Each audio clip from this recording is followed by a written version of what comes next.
Ladies and gentlemen, thank you guys so much for tuning in tonight. We are happy to bring you our $75,000 guarantee pot limit Omaha tournament here at the Doghouse Poker Club in Cypress, Texas. I'm joined here in the booth tonight by my good friend Jesse. Hey, how everybody. you doing tonight, Jesse? Hey, how's everybody doing? We got massive players, massive chips, total action going on. And we have a spicy final table to bring you guys. You can see our shortest stack coming in the final table is going to be Eric sitting on 300K, 7.5 big blinds.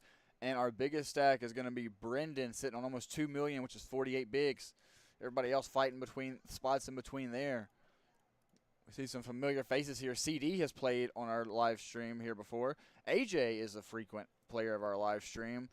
Joe's another regular we have at the Doghouse. I don't think he's ever been on the live stream before, but he is one of our regulars here. And the dog is the head floor at the Doghouse Poker Club and the best floor in H-Town. We got some really great floors here, but to lead the best, you got to be the best. And that's what we're going to call Corey. And our first hand here, we got Gabriel with the chip lead opening up with unsuited rundown hand 7, 8, 10 jack from under the gun +3, and Nitten here with queen, 10, 4 suited to the 10 high hearts. Going to defend out of the big blind. I don't mind this defense here with the big pair. I don't mind this open either. Gabriel with the chip lead, beautiful hand. And on the ace deuce 3 flop here, Rainbow. If Gabriel finds a C-bet on this flop, it's going to be really hard for Nitten to continue here with just 2 queens. Hi, Miranda. Thank you for tuning in tonight. We're happy to have you. Happy to be here for you guys. And there's a C-bet of what looks like 80,000. And, yeah, Nitten can't continue here with queen, 10, 4. No equity on this board. Any single ace beats you. And here you can see our chip counts. Gabriel in the lead with 2.3 million. Brendan behind him now with 1.9 million. Danny with 1.2. The dog in 4th place with almost $1 million. AJ right behind him with 950. Joe in there with 770. And then our 3 short stacks, CD, Nitten, and Eric from 600 to 300K. Sitting on roughly 10 to 15 bigs there. Our blinds right now are 20, 40, 40 with a 40,000 big blind ante. And this has been a great tournament and a great series. We've had great turnouts. We have smashed every guarantee that we've had for every tournament. Our opening one-day 25K guarantee was great. I want to say our prize pool ended up being like 38,000 for that or something close to that, close to 40. And this one, I believe the total prize pool was right around 85,000. And if I'm not mistaken, I don't think the payouts have been shown up front. But first place in this tournament is 20,000. So all these players here with a chance to take home 20K to the house. That is what they're all battling for. I do believe they're all guaranteed 2,000 as of now. So from 2,000 to 20,000 are our pay jumps. Our graphics will come along the screen eventually and show the. But as of now, just know these guys are fighting for $20,000. And here we go, king, deuce, deuce, no suit. Gabriel with the chip stack. Gonna bump it up. Don't blame him. They say bad kings are the hardest hand to play in pot limit Omaha. Just never know where you might be. Let's see if anybody's got a hand to defend with. Joe here with the 5, 6, 7 jack, double suited on the button. Probably figure he's gonna go heads up or maybe 3 ways if the big blind decides to defend. Nicole in the chat, I didn't realize that. They said the dog started with only 68K today coming back to day 2. So what a comeback from being almost the shortest chips in the field to making the final table here with 4th and chips. And now Nitten with the rundown hand, 3 diamonds. And Danny M going to wake up with aces suited to the 10, 10, 5 of spades in the big blind. He's going to 3-bet to 500K here. And now Gabriel here with 2 kings, king, deuce, deuce, 2 pair in his hands. Kind of a tough spot.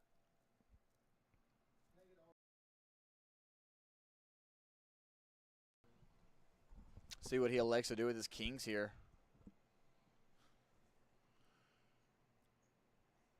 And I really like Nitten's hand as well, but I don't think he can put in his whole stack with his hand. It's a beautiful rundown hand, but it's just not strong enough to put your tournament life at risk with. Yeah, definitely not a optimal hand to put your whole stack in, for sure. Aces are probably going to take down this pot. Yeah, it looks like he's going to pick up about 340K in this pot. Big pickup here. That is if Nitin folds. I just don't see him continuing here. Nitin was on the table with me yesterday when I was playing the flight one. What was flight? The first flight of yesterday. Looks like we're gonna do some accounting here. See how much we're playing for. When he counts, he's gonna realize that if he makes this call, he's gonna have 5,000 left behind. So he can't just call it. He's either gotta rip it in or fold.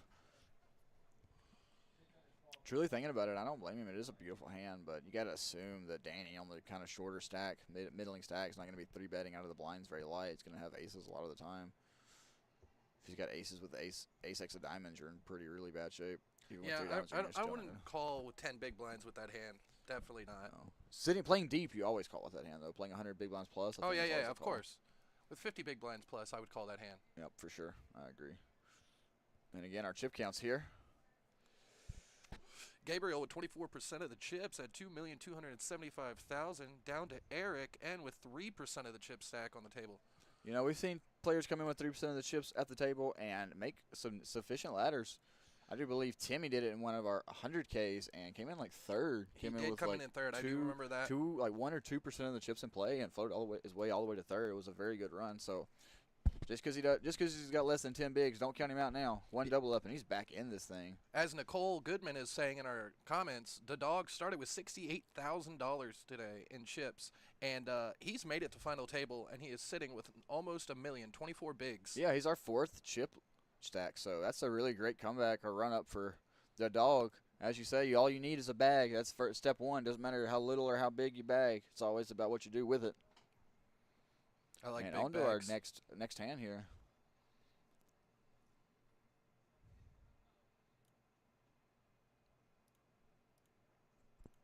Under the gun, ace 10 3-3 in the muck, ace high suit. Sitting on 7 bigs, looking for a big hand to put it in with. That's not going to constitute. Gabriel going to throw in the ace jack 8-4 in the muck. Pretty standard folds here. The dog throwing away his hands. Let it go with jack 9-5-5. That is very un-Corey-like, but this is not a cash game. This is a tournament, so he would have gotten it in. Yeah, in a cash game, Corey's getting that hand in. And looks like we're going to have a blind-on-blind situation here. Folding around the small blind is going to wake up with king, 10-7, king high spades, I'm sorry. And going to raise it up and just going to take the big blind down. Queen jack 6 deuce, but doogie. Brendan says he doesn't want to play. He's going to sit here and play solid, pick his spots, wait for some of these short stacks to bust, get these guaranteed ladders. It's like chutes and ladders, guys. You want to get to the top without falling down.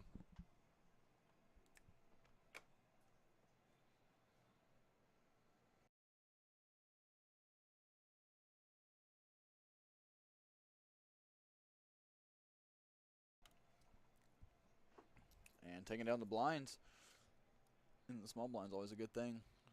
4 seed is big blind at this hand. Yep. 2 of his 5.5 bigs are going to be in the pot this hand.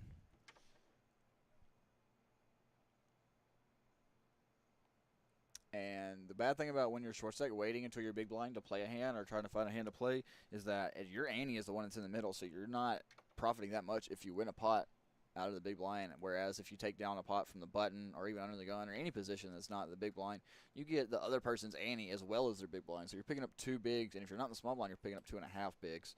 So, whereas here, if you take it down pre-flop, you're only winning half of a big blind. Of course, you're getting your chips back. That's always good. The lolly! Look at that hand right there from Gabriel. Ace 9-5, double suited. Double suited with some wheel aces. Beautiful hand to bump it up here, and he's going to open up 3x here up to 120. The dog, queen jack 8-6, queen high diamond is going to put him in the muck. His diamonds would have been dominated. CD 8-7-7-2, 8-7 of spades. He's going to let it go as he should. You know what they say, 7 deuce never lose. But yeah, but 8-7-7 deuce lose a lot. Lulada. Huh? Lulada. Lulada. Lulada. And fold around to the small blind.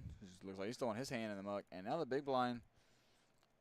I have a feeling they're just has the other 2 aces here. Wow, what a spot in the big blind. He's probably loving it. And ace jack 9 versus ace 9-5. Gonna stick it in and get snap called. Turns him over. He's like, yeah, I got aces. Gabriel's like, well, I got aces too. Mine are double suited though. Sharing a card, sharing the 9. So Eric needs a bunch of jacks, some Broadway cards, or some clubs to find a double up. And Gabriel looking for spades or diamonds, or some 5s, or some wheel cards. Yeah, 2, 3, 4 on the see flop. If there's gonna be any, see if there's going to be any sweat here. Except for we saw, I'm pretty sure, 4 deuces in the muck. Did we? I know at least 3.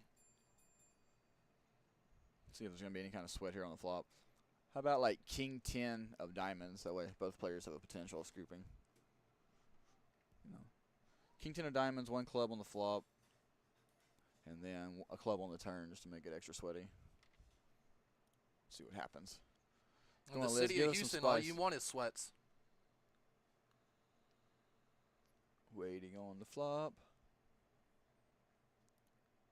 Thank you guys so much for tuning in tonight and checking out this big tournament we have going on in our Heatwave series, our 75K PLO tournament, multi-day. It's been a great tournament, great turnout. Heart in the window, not going to improve anybody's hand. The 3-6-7. Gives 9-5. Gabriel, gut shot. Doesn't. Looking for an 8. Is that an ace on the turn? Oh, it's a jack. I was going to say I there's was 5 gonna aces be, in we're this all book. going to have a little bit of a problem. And Eric there looking for a jack on the river or a 9 to improve. Does not find it. Going to chop it up. Aces and 6s, aces and 6s. Let's split Gabriel that pot. thinking he's going to get it in with aces in a much needed spot to try to double up, and instead he's going to chop up his own ante.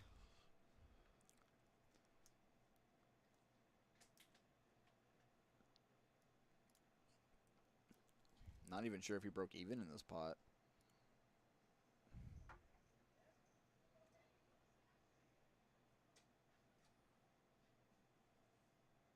Looks like he lost 20,000.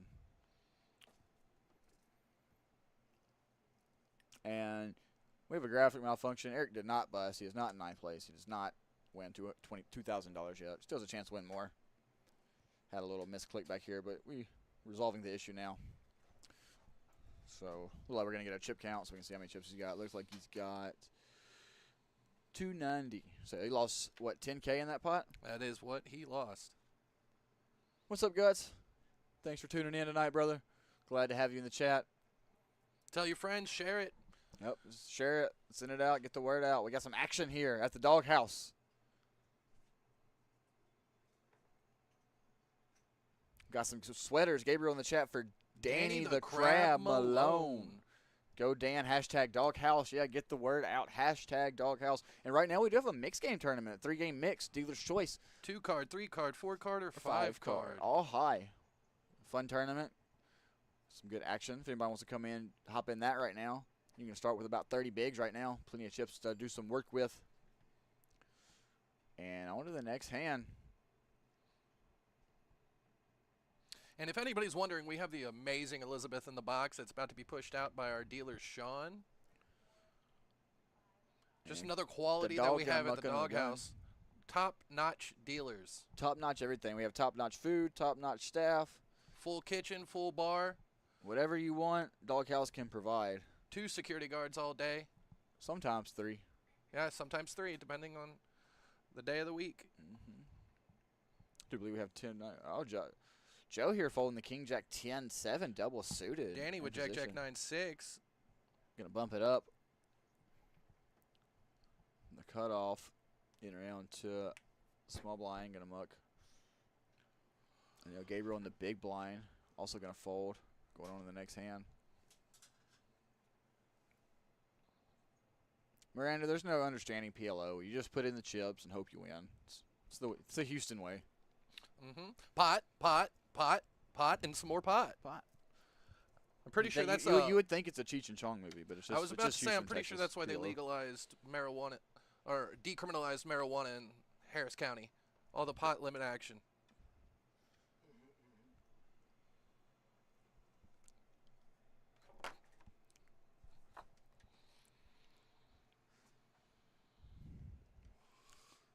No VC, sir. No. We actually do not have a VC game going right now, which is kind of hard to believe. Actually, we do, but they're not playing for money, so. No, that's open face. No, they're playing VC. I was just joining them before I jumped on commentary. But now they're playing VC. Oh, they changed to VC? Mm-hmm. And on to the next hand, we got the dog in his big blind. What's up, Cruz? Welcome in, bro. Thank you guys for tuning out. I see we got some new joiners tonight. We are watching a 75K guaranteed pot limit Omaha tournament here. 20,000 up top. So these players are all fighting for that share. Between 2K is what everybody is guaranteed now to 20,000. Those are our pay jumps.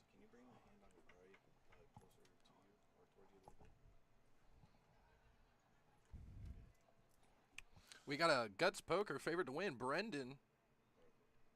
Danny here going to limp in the hijack at the King Jack 8-3 King High Hearts. Prefer either a folder or raise. I'm not a big fan of limping here, but they're here and we're here. I mean, they're there and we're here, so. You know, tune in and drop out.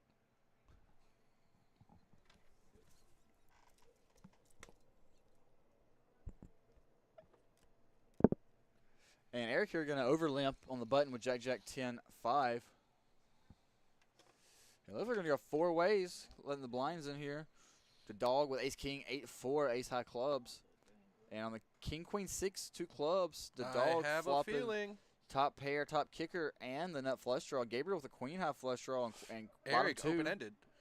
Eric is open-ended, and Danny has top pair and some live overs here. Gabriel going to come out betting his queen high flush draw with bottom 2. Limp pot, bottom 2 is probably going to be good most of the time. Betting third pot. The dog is in there with the nut flush draw. Nut flush draw and some overs. Can hit an ace, 8, 4, king. And Danny going to come along with his top pair and hopefully he's got some live cards. Probably what he's thinking. To the turn. On the 3, going to give Danny the best hand with top and bottom, kings and 3s. The dog now, still just with a nut flush draw, looking for an 8, a 4, king. King doesn't help him. King 3 will give him Danny a full house. Oh, you're right. I'm sorry. An ace, a club, a 4, or an 8. An 8 would be a chop as well. Would improve Danny to kings and 8s. I'd rather chop it than lose it. For sure. Let's see if Gabriel decides to keep betting here when he gets called in 2 spots. Gonna take a peek back, make sure he has what he thinks he has. That's a suit check if I've ever seen one. He's like, yeah, I do have the queen high flush draw with 2 pair. So he's grabbing chips, 250 here, and the dog with 750 behind. 29% chance of winning this hand. Yeah, 29% equity.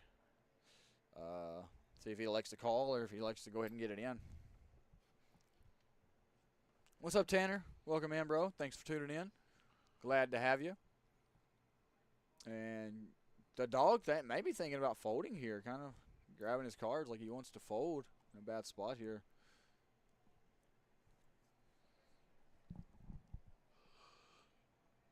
$29% equity to win the pot. The question is he getting 29% money odds to call? I do believe he is. Call on. He does have the odds to call, but yeah, 250 to win 860. He's getting he's just a little bit profiting if he makes this call. Got to be worried about what Danny's going to do behind. He just flat called the flop. You would hate to call 250 here and then face a jam by Danny and be put in a world of hurt. But do you think Danny's going to jam with the top bottom? I don't think he is in this spot, but what if he floats flop? Flop with just like a set of queens, just looking for a brick on the turn before he piles the money in, got to worry about the people behind you. Like I said, I don't think he's piling it in here on the 3, but you never know. And the dog here looking for an 8, a 4 club on the river. The 5 does not improve his hand. And here, Gabriel with queens and 6s. A lot of straight draw, backdoor straight draws get there. Tanner, our props will get up to, I think, 85, 83, something around there. First place is 20,000. I can tell you that much. These guys are fighting over 20,000. Looks like Gabriel's going to make a little blocker bet here. Betting very small, like 10% of the pot, 115. And the dog with just 1 pair and the player behind, just has to let it go. It's hard to call here with King 3, but with his chip stack, I think with those chip stacks and that price you're getting, you can't fold any 2 pair. In turn for queen 6, and that's going to be no good. Danny's going to give Gabriel the bad news. He's going to pick up a monster $1.5 million pot. $1.5 million chip pot going Danny's way, plus $1 million, extending his chip lead massively now. $2.8 million. Brandon now 1.7. Gabriel down to 3rd. And the dog getting kind of crippled in that pot. Went from 4th in chips to 7th. Sitting on only $495K now. Kind of a tough spot there with the nut flush draw. Just wondering if he could have let it go on the turn. And he's probably thinking I could have, but seeing their hands, he probably doesn't mind his play either. He's drawing very, very live. Tough spot there. Yeah, nut flush. He's probably wishing that Gabriel would have just bet pot on the turn so he can just fold. Yeah, betting Instead pot of right giving- there would have got him out. Yeah, definitely. pot besides bet, yeah, gets him out. But quarter pot, he has to try to see the, got to try to see the turn. I mean, I'm sorry, the river. Tough spot, and bled off a lot of chips in that pot. And what can you do? I guess you can pot it pre-flop and hope you take it down, but I don't think ace king 8-3 in this stage of the tournament is going to be a good enough hand to put it in with.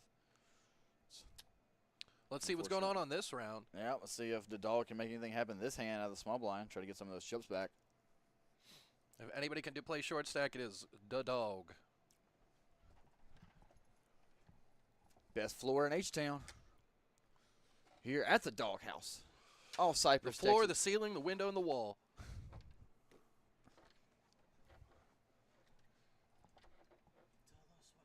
And thank you guys so much for tuning in to Doghouse Live.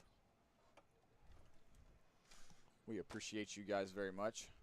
And AJ here with a pretty hand on the gun. Ace-Jack 10-7. Just going to throw in the muck.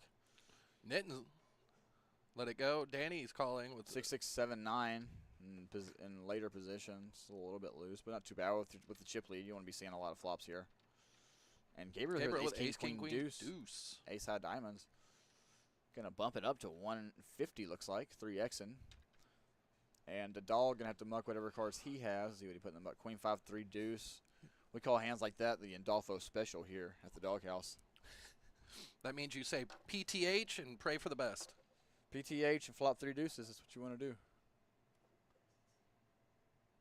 And CD also going to throw it in the muck. And Danny here with the chip lead. Going to look to play another pot with Gabriel. It's So a weird strategy. Usually big blind, big stacks stay away from big stacks. Well, he probably thinks Gabriel might be a little bit steamy. Might be opening a little bit wider after losing that last pot. He bled off a lot of chips in that last pot for no reason. And on deuce 4-9, Gabriel flopping a pair of deuces. Danny flopping top pair. Some backdoor draws. My board is as dry as it could be in Houston. That would have been actually a decent flop for the dog. I believe he would have flopped like an open ender and 2 pair.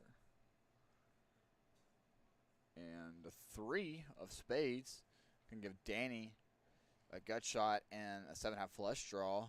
And when the flop goes check, check, he's going to think maybe his hand's best, or he knows this board is going to favor his range a lot more than it does the opener, the button open. So he's going to come out and make a stab here. Never drawing dead. Got a gut shot to the nuts and a flush draw. Top pair. 9 might be good. 7 might be good. 6 could be good.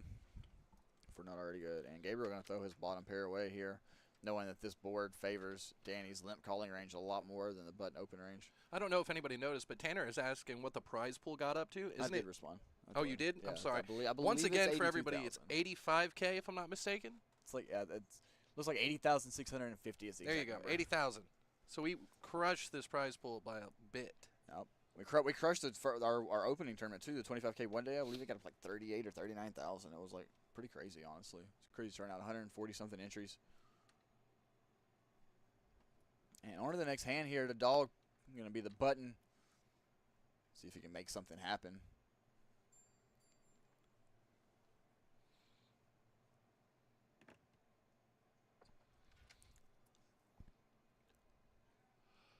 You always got to root for the dog at the doghouse. The dog actually stands for underdog because we actually never really expect him to go this far.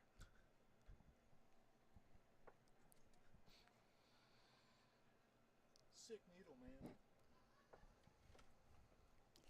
So far, he's playing well tonight, though.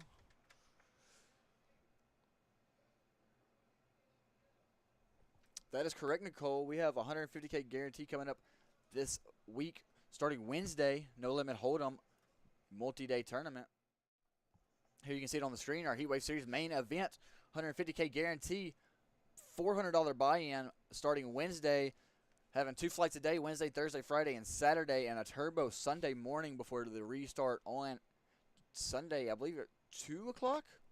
After he asks if he doesn't fold, can you have him reskin? Miranda, I am looking forward to this tournament. I believe we're going to smash the prize pool. I hope we make it to 200, if not 250K. That would be awesome. And My looks like guesstimation would be about 215. Looks like we got a little hand brewing here, maybe. Let's see what we got going on.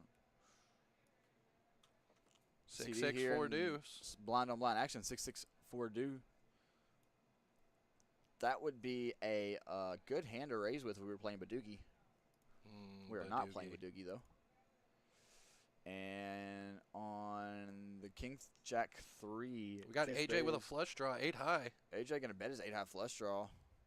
And CD going to look at his hand, shake his head. Did he do the shuffle cards? Yeah, throw it in the muck. He's like, oh, look how bad my hand is in the blind. Little does he know he has the best hand. Doesn't have the most equity, but has the best hand at the moment. Sixes were good. Sixes were good for a second.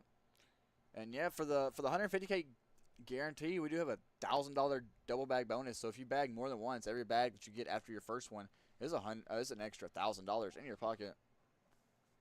So come play every flight, bag every flight. Tanner, it's really easy to get lost. All you gotta do is put a Doghouse Player Club in your GPS and just listen to what Siri tells you, and you can get lost right here at the Doghouse. Honestly, if at all, Tanner, with how you play, we would definitely Uber you to come play. Are you saying we could build a game around Tanner, Jesse? Is that what you're trying to say? No. 150K sponsored by Tanner.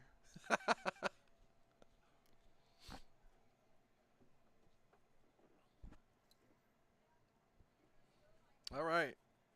And we got a bunch of short stacks here. Eric with 140,000, 2.8 bigs. Looks like he's got more than that to me, but he's got about 200 there. Looks like our chip counts could be wrong.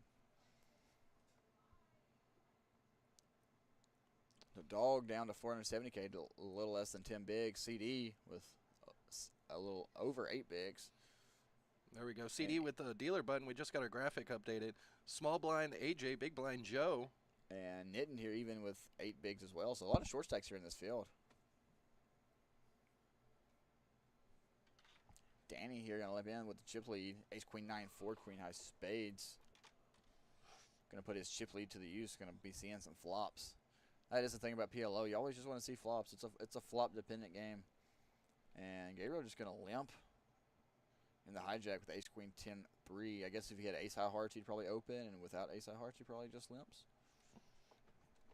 Look He at raised these a hand similar very hands. similar to that earlier. So King, queen, jack 3, ace, king, 6, 5, ace, queen, 9, 4, and ace, queen, 10, 3. bunch of queens and kings out there. And on that flop, And queen, king AJ is a smashed the flop. it's a pretty good flop. No flush redraws. Everybody draw into a chop except for Joe with ace king. Could One be a out queen. for the ace king to redraw. Yep.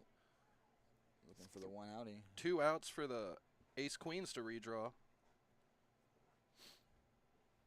And Danny here, when check 2, going to bet with his bottom pair and open Indy. And now it looks like AJ's going to put in the check raise. Check potting it. I believe he said PTH. And that looks like he's all in. So we're going to get it in here with the nuts. Never a bad thing to get the money in when you got the nuts. And now Danny here going to do a little bit of deliberation. And I believe his hand's just going to go in the muck. Can't be calling off here. I'll put money on it. If you're calling off here, you're just calling off way too late because AJ just has the nuts way too often on the check raise. Even if he has a set. And once again, he's got too many chips that Danny's going to want to risk a third of his stack almost. Yeah, for what? To be drawn For a together, draw? To be live.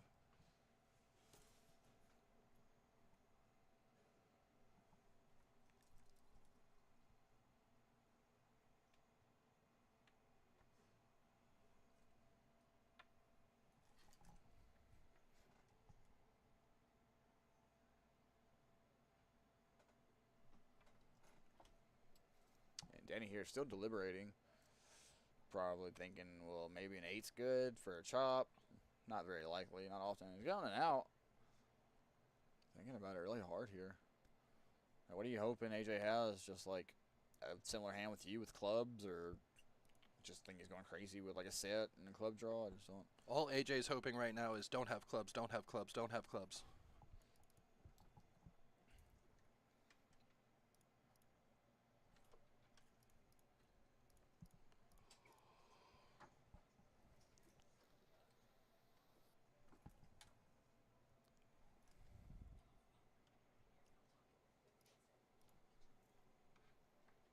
And does decide to make the correct laydown. Yeah, you can't be risking that many chips at this stage of the tournament with a hand like that. Definitely a good pot for AJ to pick up right now. Yeah, great, huge pot for AJ. Jumped Look up at to him. third spot. Third spot, 1.4. Big pickup there.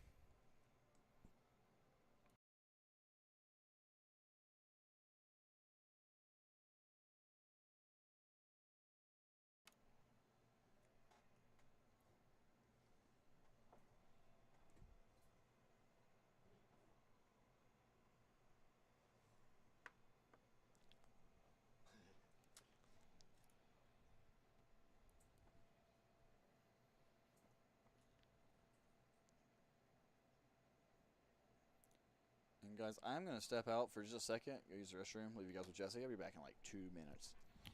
All right, guys, here we go. Got another hand being pitched.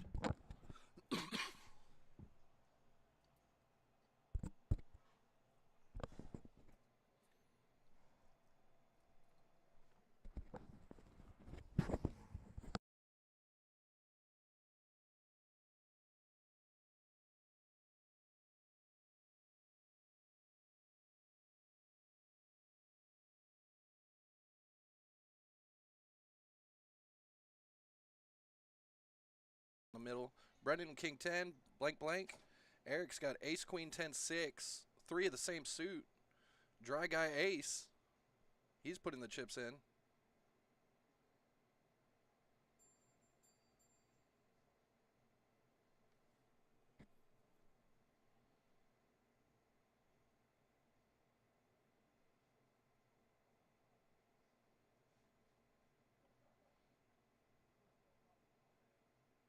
We got a couple folds behind him. We got CD tanking with Queen Jack 10 9. It's a beautiful hand. I would have preferred it double suited, but you get what you get, man.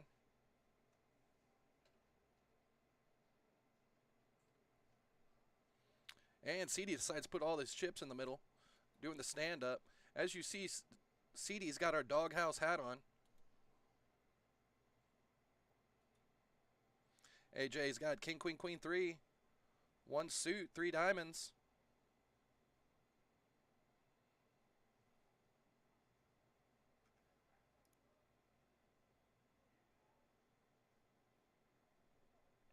AJ's asking for a chip count from behind.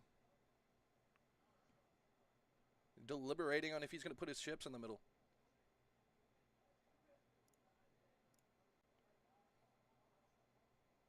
Button does give you a lot of power, but in situations like this, it's better to just get out of the way.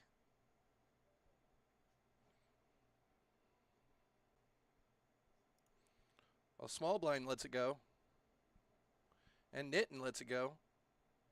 All right, we're going to have an all the way in between CD and Eric. Ace Queen 10 6 versus Queen Jack 10 9.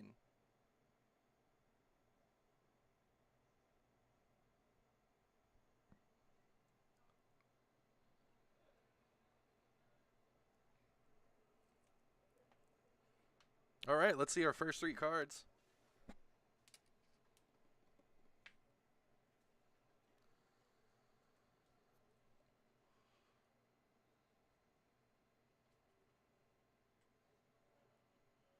All right, that flop gives CD a pair and a wicked wrap. That ace swings the hand back to Eric. And Eric takes it down with aces and 5s with a queen kicker. I missed an all-in hand while I was gone. Oh no! You did. CD had a beautiful wrap. Top pair and a wrap versus what against what? Ace Queen. Ace Queen, yes. 2 pair aces and 5s with queen kicker. And who is that? Gabriel just picked up that pot. No, it was our 4 seat. Was it Gabriel? I thought Gabriel was our 5 seat. I'm sorry. I apologize. Oh, it was Eric. Oh. Oh, okay. I wasn't wrong. It was Eric. Yeah, it was our guy who was sitting on what, like 3 bigs, got it in. These things happen.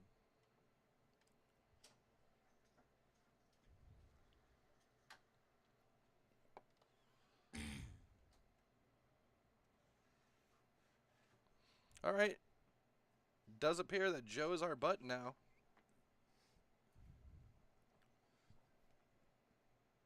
And we have black buttons for our PLO games here, and white buttons for our Hold'em. So, if you want to wonder why the button's black, that's why, because we're playing PLO. It's just a little bit easier on our dealers instead of having an Omaha Hold'em button.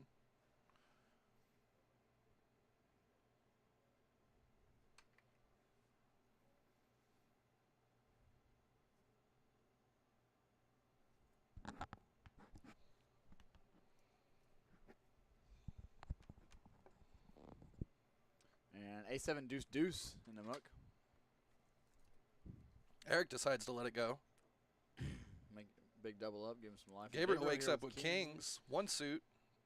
3 diamonds in his hand. The dog letting go whatever hands he had. So we got open to 200K. 9854. He's just going to wait for a better spot. I have a feeling CD might call this hand. Yeah, King, queen, 10, 3. Yeah, double suited. It's a pretty hand.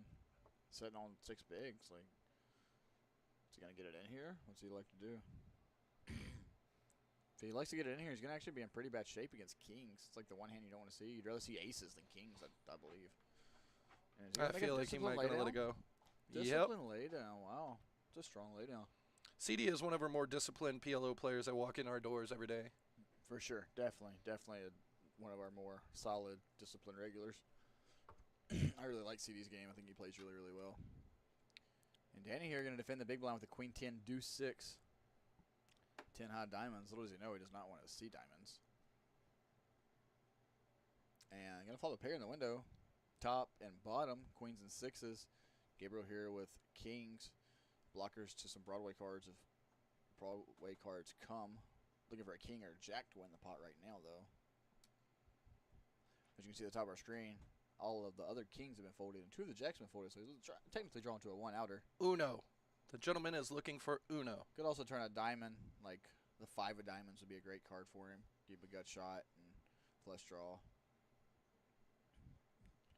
And looks like Gabriel checked it out, sorry, Danny just donk led 200, and that's what Gabriel likes to do here with kings.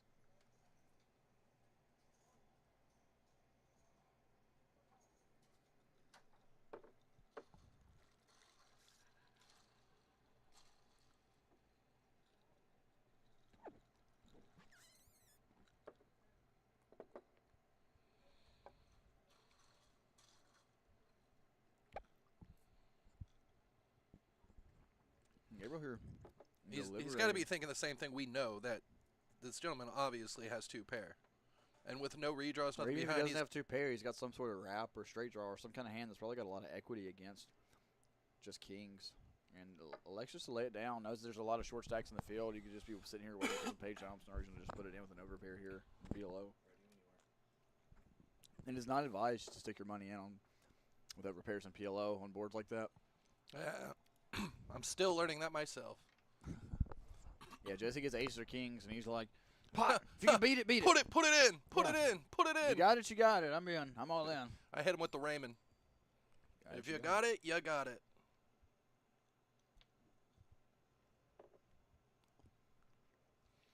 I prefer Crazy Pineapple over Hold'em and Omaha any day.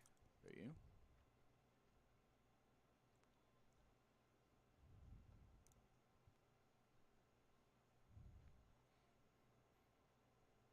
But as anybody that actually knows me and Dexter, we'd probably prefer Badoogie over anything. Yeah, Badoogie or deuce to 7. I think deuce to 7 is probably my favorite. Badoogie, Badacey. I like deuce to 7 single draw. No limits a good game. We like draw games. Yep. We're not good at catching face cards, so we'd rather try to catch deuces and 7s. The truth hurts.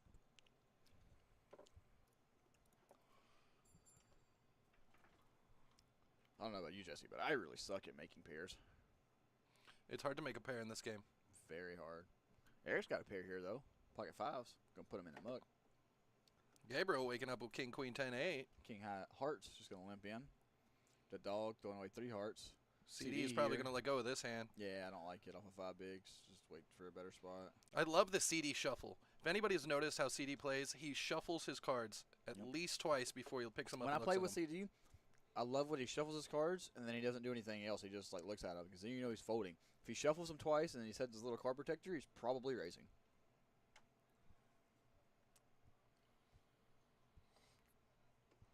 Knitting here with queen 6-6-3.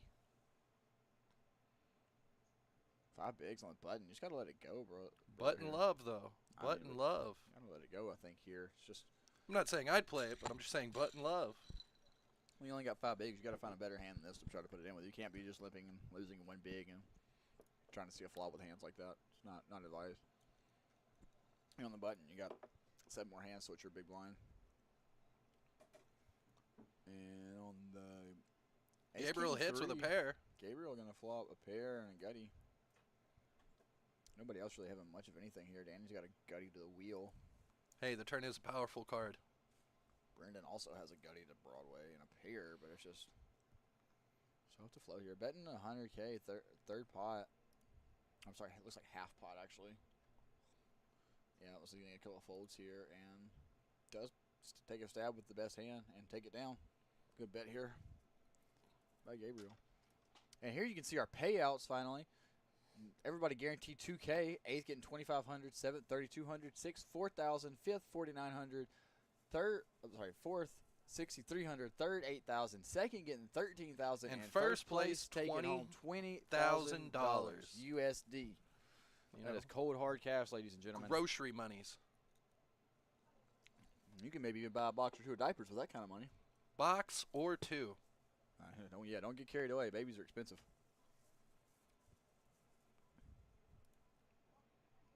And here we are on hand number 12 of the night. Blinds at 25, 50, 50,000, that is. Or as we like to say here at the doghouse, 50 thou wow. Bow wow. And Gabriel here with a beautiful hand. Ace, queen, 8, 9 double suited. Kind of sucked us under the gun. Those are the hands you wish Jack 10 flop for you. Yeah, Jack 10, clubs or spades. What's the magic word? Pot? That Is what we do. Oh, CD here, waiting up aces, single suited. those chips are going in the middle. Yep, it's a good thing he didn't put in the king, queen, Oh, 10. and the hand. chip protector. Told you the chip protector. It's strong. He called it. No, when he puts the chip protector on his chips, the chips are going in the middle. It's like when he puts them on their cards. Everybody at the table probably knows CD has aces or kings. Doesn't really put his money in with much less. It's a really solid player. And Gabriel here with double suited ace, queen, 9, 8. Probably just comes to call off after he opens and then spacing it all in for 300K, 200K more. And Eric here going to get it in with kings. One suit. Going to rip it in for looks like 455K. Here's the real question. Is Gabriel going to call and hopefully knock out 2 players? Now it's kind of tough because before it was only 200, a little less than 200K more to call. Now you got to call off another 355, and after that you're putting in like close to half the stack, like 40% of a stack. It's a really tough spot here, but it is such a pretty hand. I wouldn't blame him for calling off here. Let's see what he elects to do. He's gonna get a count. Think about it. We don't blame him. He's got to wonder what in the hell have I ran into here. 520K in the pot I have an already. ace and a queen in my hand. I'm like aces and queens. Like, what do these guys have? Somebody's probably got kings. It's like, does CD have aces, or does he have a hand similar to mine? He's thinking about it, deliberating. I do not envy this spot at all. Personally, I would If let he it go and calls, let the he- little stacks take each other out. Yeah, I don't blame. Yeah, that's another reason why you can fold. Somebody here, CD could get busted here, and that just gives you a ladder. Pay jump. Hey, If you call here and you're wrong and lose the pot, then you're left with what's close to like 10 bigs, whereas you are sitting on 20 right now. nothing. That was a petty comment. He's probably thinking, damn, why does it be double suited? Why couldn't it just be single suited so I can make an easy fold?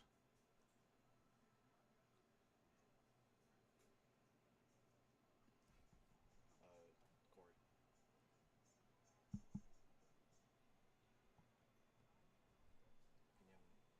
No.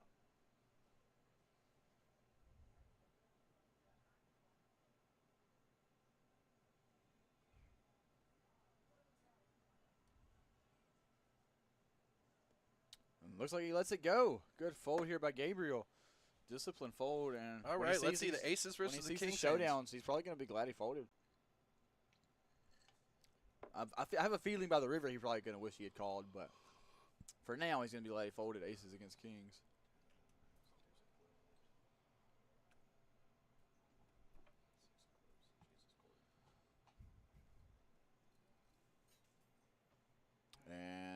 Liz here going to spread our cards out beautifully so we can see those aces and those kings against each other.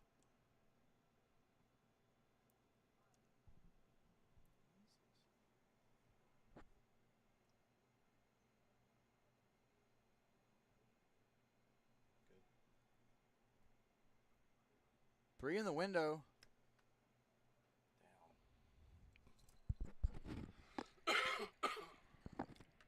Going to give Eric a pair. 3s and 6s here now. Eric turning 2 pair. Bottom 2. And CD here with aces 7-8. Got a gut shot, a 9, double gutter, actually a 9 or a 5. 5 going to give CD the straight. 8, Finding 7. a big double up here. We call that a suck out and then a re-suck out. Yeah, yeah. We call them danglers. A little bit of dangler action.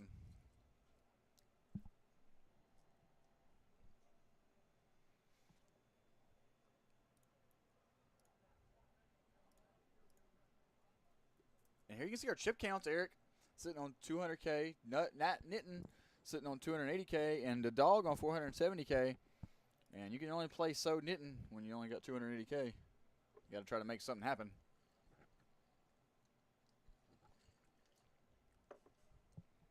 All right, Sean's sitting down in our dealer's box right now. Another professional dealer here at the Doghouse, Big Sean.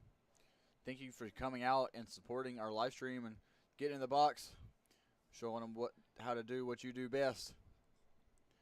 You know, let's see if we can get some coolers out here. You know, I feel like we haven't seen a whole lot of big coolers yet. And you know, that last hand, Ace Queen 8-9, I believe that Eric would have made the not Eric, I'm sorry, Gabriel would have made the nuts. I believe he would have made the nut flush. I do believe he had the ace high of clubs. So I can barely remember the flop from the last hand. it was 2 clubs, club on the turn.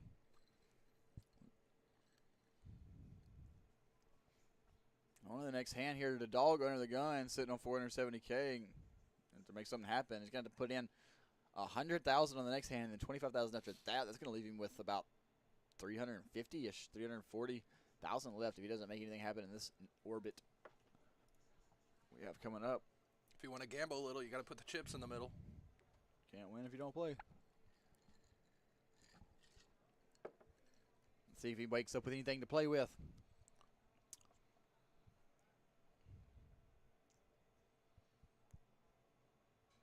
Queen Jack 3-3. I don't think that's going to be the one. Just a little bit too weak. If it was Queen Jack Deuce Deuce, I know he'd put the money in because you know what we call the dog around here. That's Doc Quack. Takes his deuces for a walk every time he gets them. The deuces. And AJ never here loses. playing much better than he did last Friday on our live stream. Yeah, well, AJ also needs 2 more cards to play better. Being much more disciplined in here. Danny going to bump it up. King 993 double suited. When you're the chip leader, you have the ability to open up and raise hands like this. It's wild. So many Hold'em players believe that Omaha is just a strictly a gambling game, but it actually shows in deeper, especially in this final table, that it is a lot more skill to be able to fold 4 cards than it is 2. Takes a lot of skill to fold 4 cards. I don't like folding 2. When I look down 2, I'm ready to get it in. And I look down at 4, my mind just kind of breaks. I'm like, well, there's only one word I know now, and that's pot. Yeah, it's because you're used to being able to get more cards. Draw, draw, draw. Cards are fun. Especially when you got a bunch of them. And Danny here going to put in the call. Eric going to jam the King, Queen, Jack 9. Sorry, Jack 6. And Eric here, pure flip, 51-49. Pretty much the same thing in Hold'em as 9s against like King, Queen, or King, Jack. Pretty much about the same. So let's see if Eric here can improve and find a double up, or if he's going to be going out in 9th place. I just want to see an 8 high board. What do you want to see? 8 high? Okay. That's pretty close. King 8-7. Well, King Queen's good. King Queen is good. Looking for a 3, some running spades, or a 9. 7 is a really bad card. Now we cannot improve for the King 9-9-3. Looking for a 9 and 9 only. Does not come. King Queen. Eric picking up a big double up here. Up to 13 bigs now. He needed it. Needed it desperately. And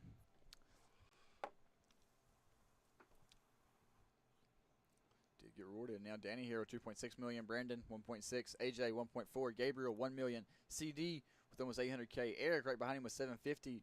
Joe with 545. And the Dog going from 4th to 8th place here, sitting on 470K. It's a really tough spot he got put in with that hand where he flops top pair and got and the nut flush draw. Really unfortunate. He wins that pot, he has like 2 million. Is a different ball game. Again, thank you guys so much for tuning out. Throw me a shout out in the chat. Where are you watching from? Who you're sweating tonight? Whose team are you on? Who do you want to see win this thing? And what are the lines? Can we get a line in the chat? Who's the favorite? Who's the underdog? And we can probably find you guys a book and open up some bets. That's illegal. It's just for bragging rights, sir. We're not betting money. We're betting Doghouse team. Josh Adkins in the chat on Team Dexter. I appreciate that, Josh. Unfortunately, I am not playing in this final table, so sorry to let you guys down. We miss you, Josh. We do miss you, Josh, here at the live stream. You're the one who helped us set up and get this thing off, so big shout out to you. Hope you're doing well. Hope your life's going well, and hope you're on to big and great things. Malik Cooper says, Team Brendan from Atlanta. And Nitten here, sitting on 4 bigs, gonna... What's that, like a min click? No, he pots at 210 with ace-jack 9-3, rainbow. It's not the hand you really want to put your tournament life at risk with, I don't think, but looks like he chose to do it. Probably just trying to take up the blinds, knows he's short, needs to try to buy his next orbit. But when you run into queen, queen, 6 deuce. Well, here in Texas, nobody folds a pair, so. You got nothing to lose. Yep, good luck. In the words of Monica, ace-jack no good. Gut says Dark Horse AJ for a comeback.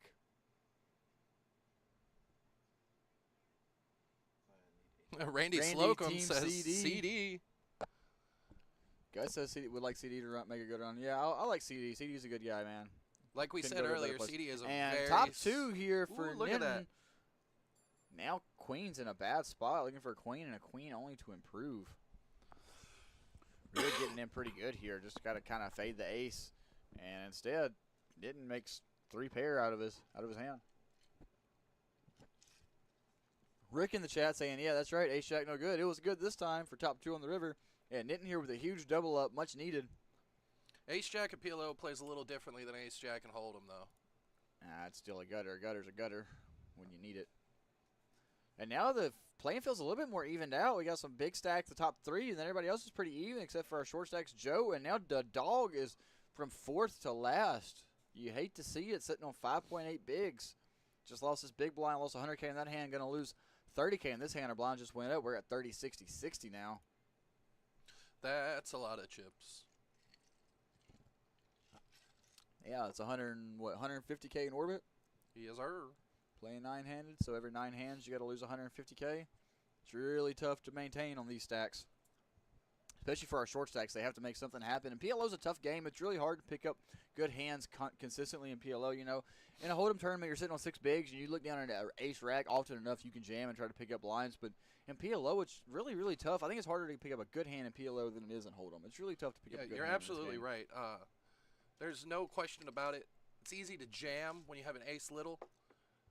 But here, in PLO, you here can't in PLO, jam. You can't just jam with ace 7 9 3. You just can't do it. It just doesn't work. Ace Queen 10 10 double suited. That's plenty of hand to jam with. That's where If I you got put your 6, money in the middle. yeah. If I got 6 bigs, give me that hand all day. We're gonna put them in. The rich may get richer. Looks like he's gonna bump it up to a pot size bet of 210. Try to make it more. I wonder if that's a tail. He's got 40% of 2 royals, guys. You know how hard that is to do. 40% of not 1, but 2 royal flushes. That's pretty strong. And Gabriel here, King Jack Jack 6, single suited on the button. Just gonna let it go. Discipline lay down. And now the Dog in the small blind. Let's see what he's going to look down at. Unless he's got aces or queens, he's probably going to be in a really bad spot against ace queen 10 10 double. It's a surprise hand. Mystery hands, we always love those here at the Doghouse. You know, I commentated almost a whole stream without having any graphics, and it was honestly really fun because it was like playing at the table yourself. You got to guess what they got, figure out what's going on. And it looks like the Dog has a little bit of a decision here. I wonder if he's probably got some kind of rundown hand, probably like a 6-7, 9-10 or something like that. Maybe like. I bet he's got an ace in his hand. I was gonna say maybe ace X of suited, like ace 6-7. Oh, we'll never know. Suited. Yep, never gonna know. Gonna lay it down. Thought about it pretty hard. No sitting this short, being the short stack of the table, the way the chips have been passing around. He's got to make something happen, but really tough. CD, ace 4, deuce, deuce. Yeah, that's honestly not terrible of a hand, but sitting on CD stack, it's a lot to call. And Danny's been limping a lot, but he hasn't raised very often. So now that he's raised, it's got to be setting alarm bells off in CD's head that he's got a strong hand. And yeah, he does decide to let it go. Hate to do it with a nut suit in your hand, but it's really, really tough. Ace of Wizards said y'all better not give CD more chips. Yeah, the more chips CD gets, the more dangerous he is. Rob Valden says, Gabby, if you don't win this, we are no longer friends.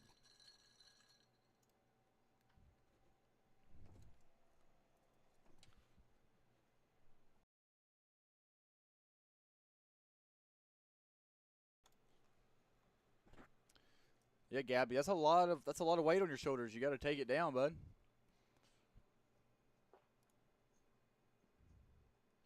And on to our next hand. Let's see what's going on here. The dog on the button got one more orbit to make something happen, but he's gonna have to make it happen. Next time the big blind gets to him, he's gonna put in a third of his stack. This is normally where I just close my eyes and push my chips in the middle. You look at one and say all in. You got to look at one? The way you play, Jesse, that doesn't surprise me. I haven't been able to snap off a tournament in almost a year. I noticed you've been running bad, playing bad. even worse. Shit. And under the gun here, Joe, ace 10-10 deuce double suited, thinks it's enough hand to come in with a little bit of a min click here, 130K. And Nitten here, queen 8-8-5, probably going to have to put it in the muck. Yep, muck. Chip leader folds. You love to see that when you open under the gun. It's a short stack. Especially with them on your left. Yep. And going to get around to Eric here, waking up with kings double suited. Ooh, I think we might get the money in here. The question is, does Joe call off with ace 10-10 deuce? I don't see how we could call off here. It's not enough hand to call off a jam, I don't think. I could be wrong. I don't have a PLO solver, so I don't really know what it says about these spots. But looks like Eric does decide that king's double suited is a plenty of big hand to raise it up with. Made it 480. 480 to play. And CD here, ace queen 7-5, going to put it in the muck. Making sure he didn't overpay the pot. Be ashamed to put an extra orange in there. Big blind going to get out the way as well. AJ being very docile tonight. Very solid. I like it. I like trying to let these shorter stacks bust. It's been surprising to me we haven't had a bust yet. We came in here with a bunch of short stacks, and they keep seeming to find doubles in these spots. But it looks like Joe here going to have to decide if he wants to put the chips in or what he wants to do. And it looks like he does say all in. So Ooh, Joe here with put him in the 30% equity might be our first player to be out. He does have the nut diamonds, so Eric's diamonds are no good, but King, Queen 4 double suited against ace 10-10 deuce is a pretty good spot, I would have to think. Don't you just like saying the word double suited? I love just saying offsuit, let alone suited. Double suited My lord. gets me excited. It's a good thing I don't play 6 card because I don't know what I'd do with a triple suited hand. Thank God. So in 6 card, would you rather have 3 aces triple suited, or would you rather have 2 aces double suited with like some rack suits? 2 aces with some, a sick little wrap. And here you can see our dealer spreading out the cards real pretty, like kings against ace 10-10 deuce. Feel like kings are gonna hold. Deuce 3-3. Looking for a 10 or a deuce. Deuce on the turn. Ooh. And with a nut flush draw, just in case. Now we're looking for a king. And a king only, or 3. King or a 3. Improves.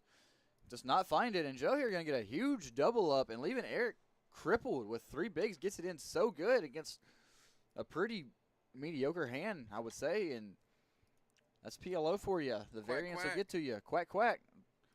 That's why Corey D never folds 2 deuces.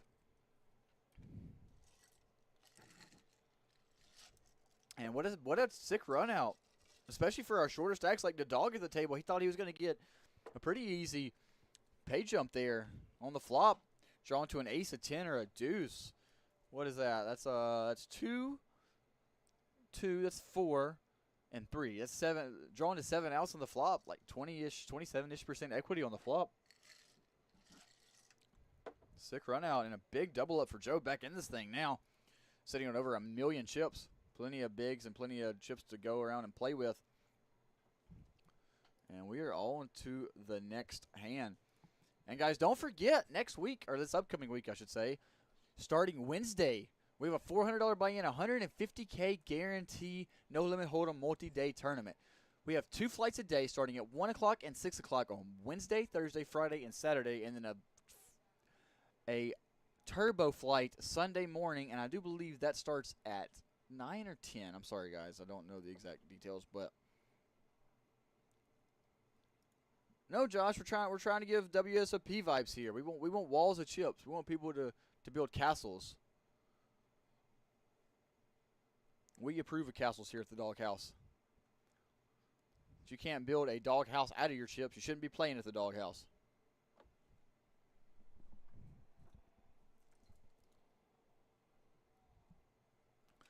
CD here, A678, probably wishing he had a suit in his hand. Without that, probably going to throw it in the muck, on the button. Yep, does throw it in the muck. And AJ here into small blind, see if he looks down at anything decent. King Jack 6 deuce, double suited, blind on blind. I think it's going to hand a limp. Does not limp. I'm just going to give the walk. I'm sorry. Was there an open here? I guess somebody raised. Oh, it says Danny here raised to 200K. I didn't realize. My bad, guys.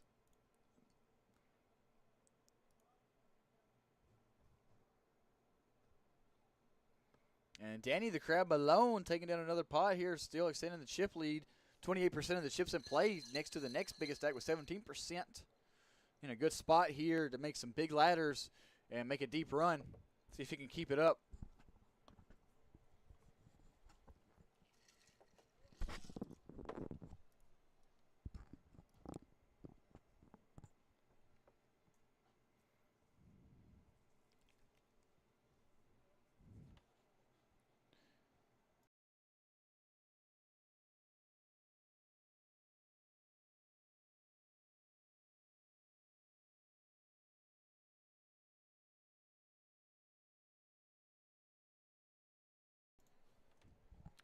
On to the next hand. The dog, our short stack with 5.3 bigs, going to have to find a spot to make something happen. He doesn't want to face his big blind in this next orbit. I think with 5 bigs, this is a point in a tournament where you have to make something happen. And Eric in the same spot here, even closer to being the next big blind. I would rather make a bad choice and put all my chips in the middle than get blinded out. I agree, yeah.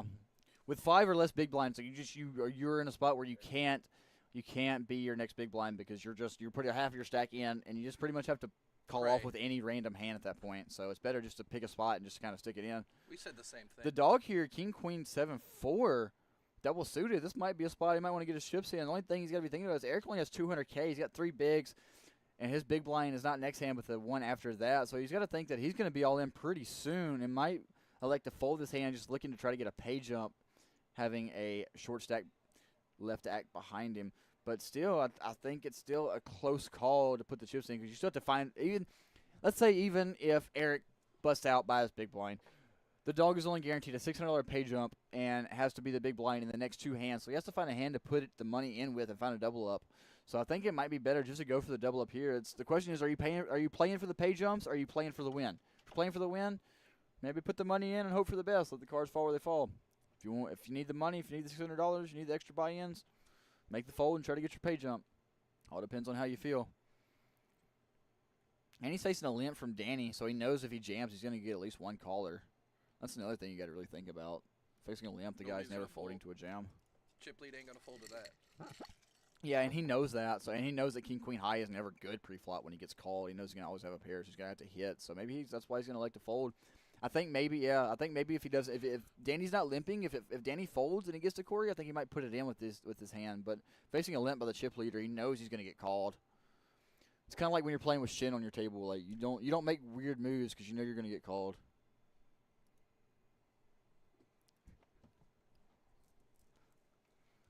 And Asia here, Queen 10-7-9, 9 height. Hearts going to call him the button. I like it. Over limping with position. Not going to bloat the pot. Just going to come along, see a flop. It's a good hand to see a flop with. Well played by AJ here. Good call. He's been playing in this final table really well. I don't think anything had to do with his schooling. And Nitin here in the big blind going to check it over with the 4-6-7-9.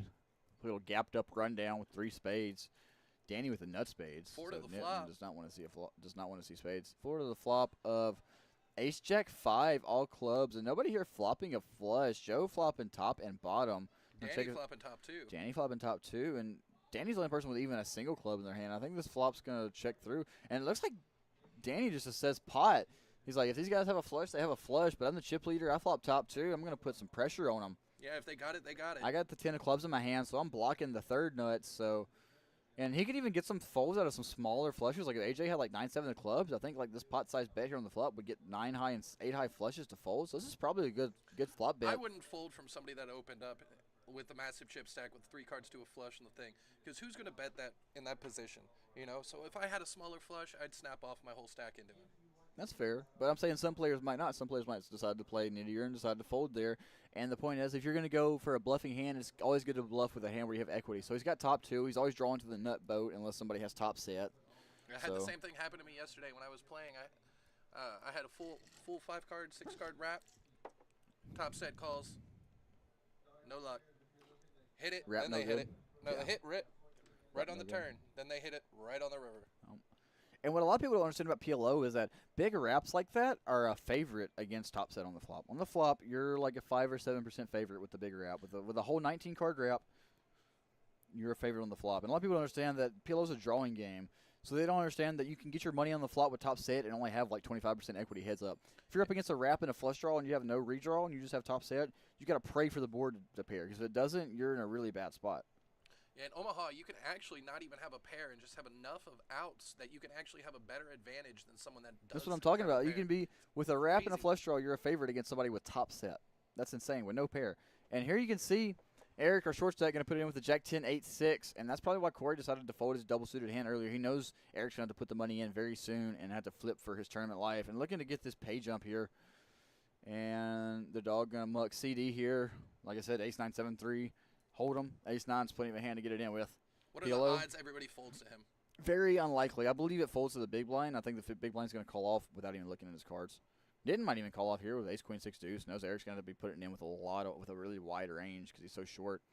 Thinking a nut suit, blocking aces, blocking queens might be in a good spot. Probably flipping would be really nice to pick up this little chip stack. And if you call and you do not win, you're still only risking 150, whereas you're potentially going to win around a 700K pot. Really going to basically find a double up here without risking half your stack, which is always a great thing. Nitton's tanking hard. That's what I'm saying. Yeah, he's thinking about putting it in because, like I said, he knows Eric is going to be jamming with a wide range because he knows Eric's going to be facing the big blind soon. And as soon as Eric gets in the big blind, he's automatically all in. Does think better of it, and as I said, it looks like a big blind just going to snap call, which he does have the hand to do it with ace, king, 7, 5, ace high hearts. Really has Eric in a bad shape. He really I feel don't like want a to be up jack's against gonna hearts. come. But I think Danny's calling off with any 4 cards. I don't think he has to have a hand like this to call off, but good for him. He does have a hand that has Eric in really bad shape, has him dominated. Eric hoping to flop some straight cards. Does have a pretty connected hand, some double gaps going on here. Let's see if the flop brings him any help. It really hurts his hand that The hearts Danny are taken. has ace high hearts, yeah. And on ace jack 3, both players flopping a pair. 8. Nope. Ace king gonna Jack only, right? jack and a jack only, yep, for Eric to be dead. And Eric gonna be eliminated in 9th place, taking 2,000 home. Came in short, or shortest stack, I do believe, and goes out 9th place. Well played by him. Good run, sir. Congratulations on making this final table, and congratulations on your score. Congratulations on your $2,000. And now everybody at the table is guaranteed 2,500, playing 8-handed now. The dog getting his pay jump that he was after. But now he is lowest in chips, sitting on about 5 bigs, and his big blind is going to be in 2 hands. So he's going to have to find a hand to stick it in with and hope for the best. Let the cards fall where they do.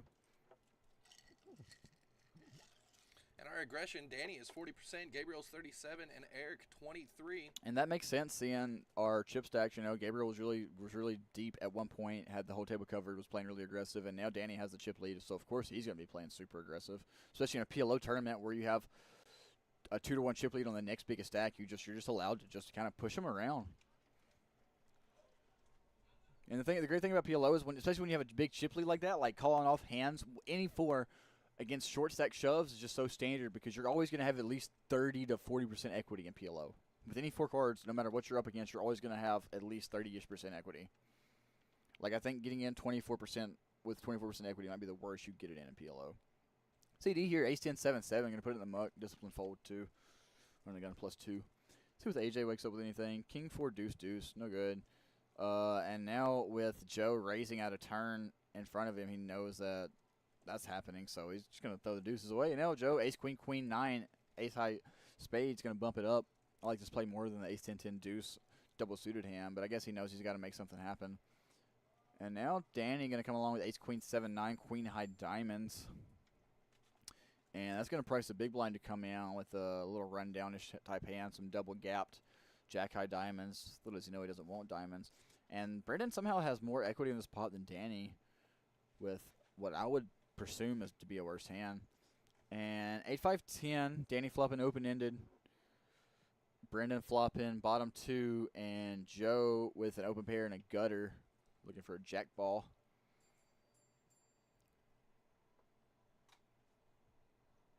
And what do you do with Joe's hand here? I think three-handed, I think we have to check back. I think heads up, we should bet our over pairs, but I think once we're three-handed, it's just too often people connect too well with this board, and it's so wet. Yeah, they're going to play some turns.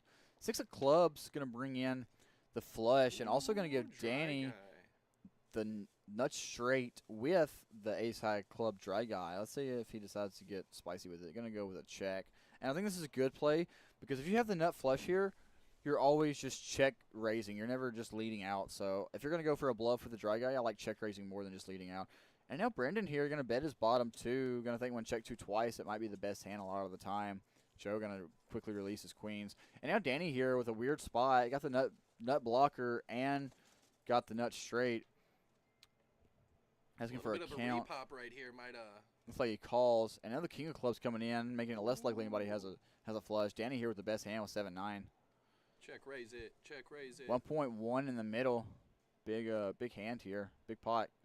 Whoever wins this is pretty much the chip leader. And it looks like he goes check, check. And Danny going to show the straight. And Brendan going to throw his hand away. It's really disciplined check back by Brendan. I don't know how he can check back. I guess he can think 8-5 can be good here sometimes.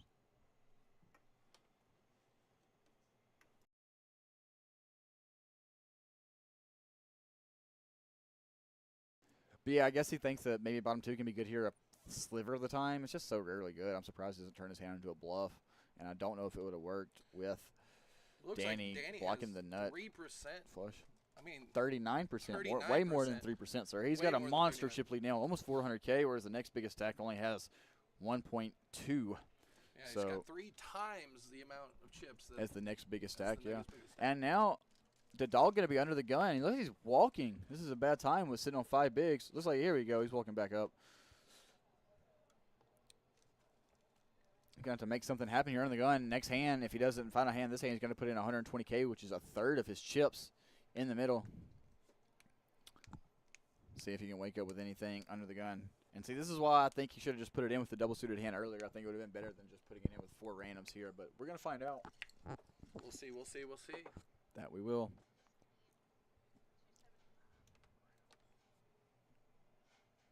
Good luck to our short stack. Best floor in H-Town. Let's give a big shout out to Corey D.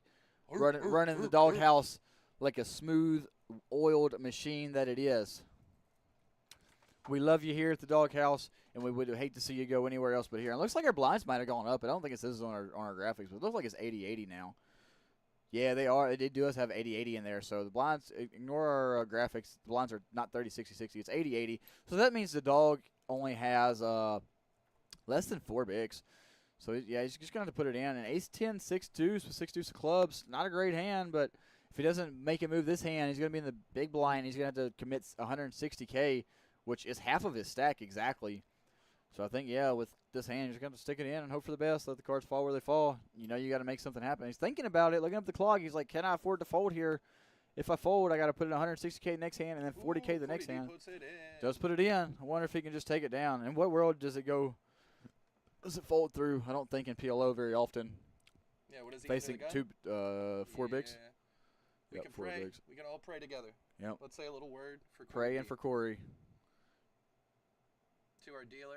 It looks like he's going to get it through the first 3. See if he can get it through the other seats. Ninton going to fold. And it looks like our big stack's going to put it in with queen, queen, 9-9. Single suited, so. Can't beat that. Let's see what our percentages are once we get a heads up. 50-50. It's a complete flip here. 2 overs? Against it? No, not 2 overs. Just 1 over. Not 2 overs. Just an ace. But he's got clubs. He's got some straight outs. He's got some straight possibility. Let's see if It'll be a sweaty flop. Let's see. Let's see a deuce, deuce, deuce flop one time. Let's just give Corey for quads and go on to the next hand. We like deuce, deuce, deuce here at the doghouse. We like queens.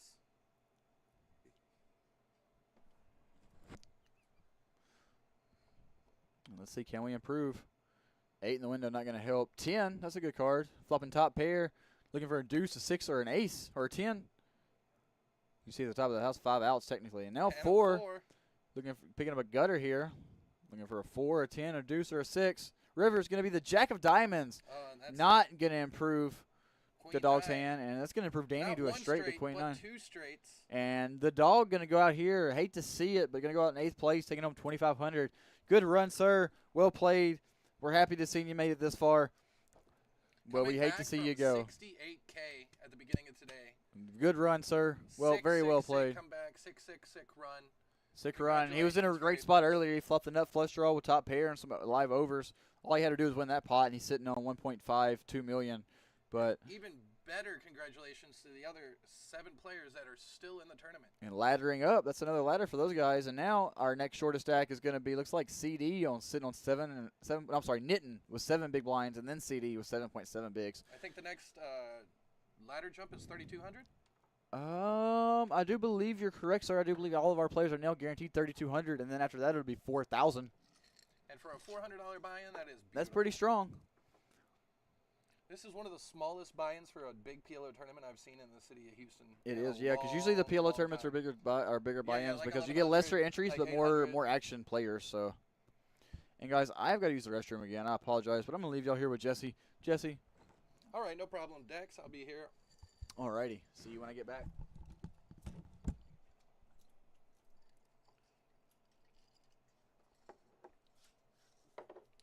All right, guys, we got AJ letting go of his hand. Ace 7, 4 deuce. Joe's letting go of his hand. 1 seat. Out of here. Then we got Danny, 4 clubs in his hand.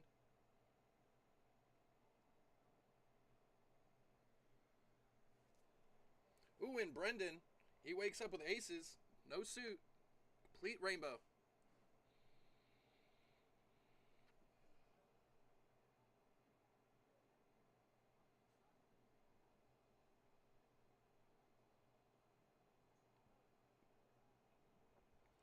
Looks like he decided to pot it.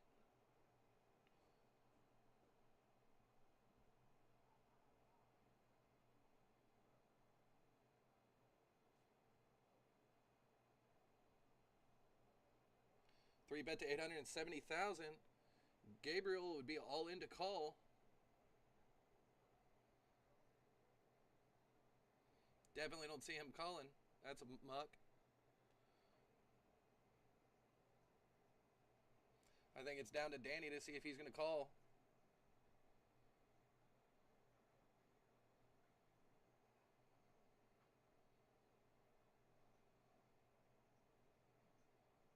Ooh, and he calls.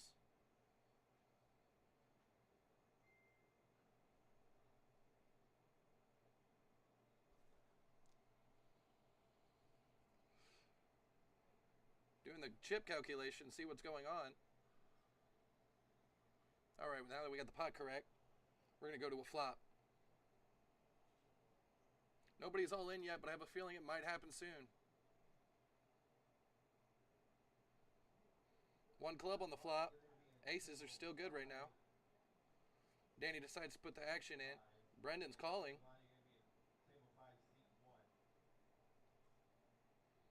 Let's see what we got. Who is going to win this hand?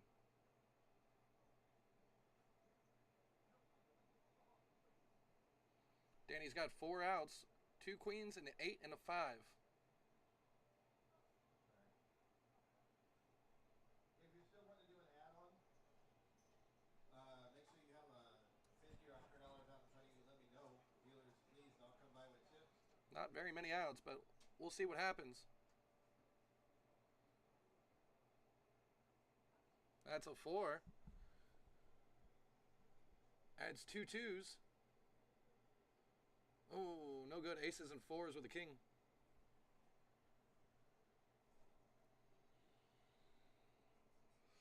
Short stack lives another day.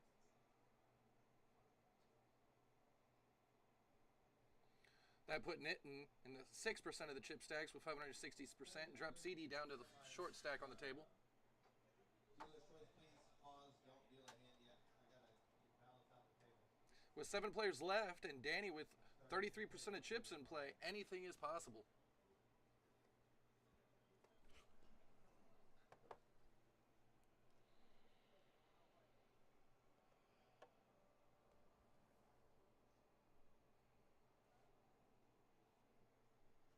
But as we were saying earlier, don't forget that we have a 150K Hold'em tournament. It's going to be 2 days coming up this week. Day 2 will be on Sunday.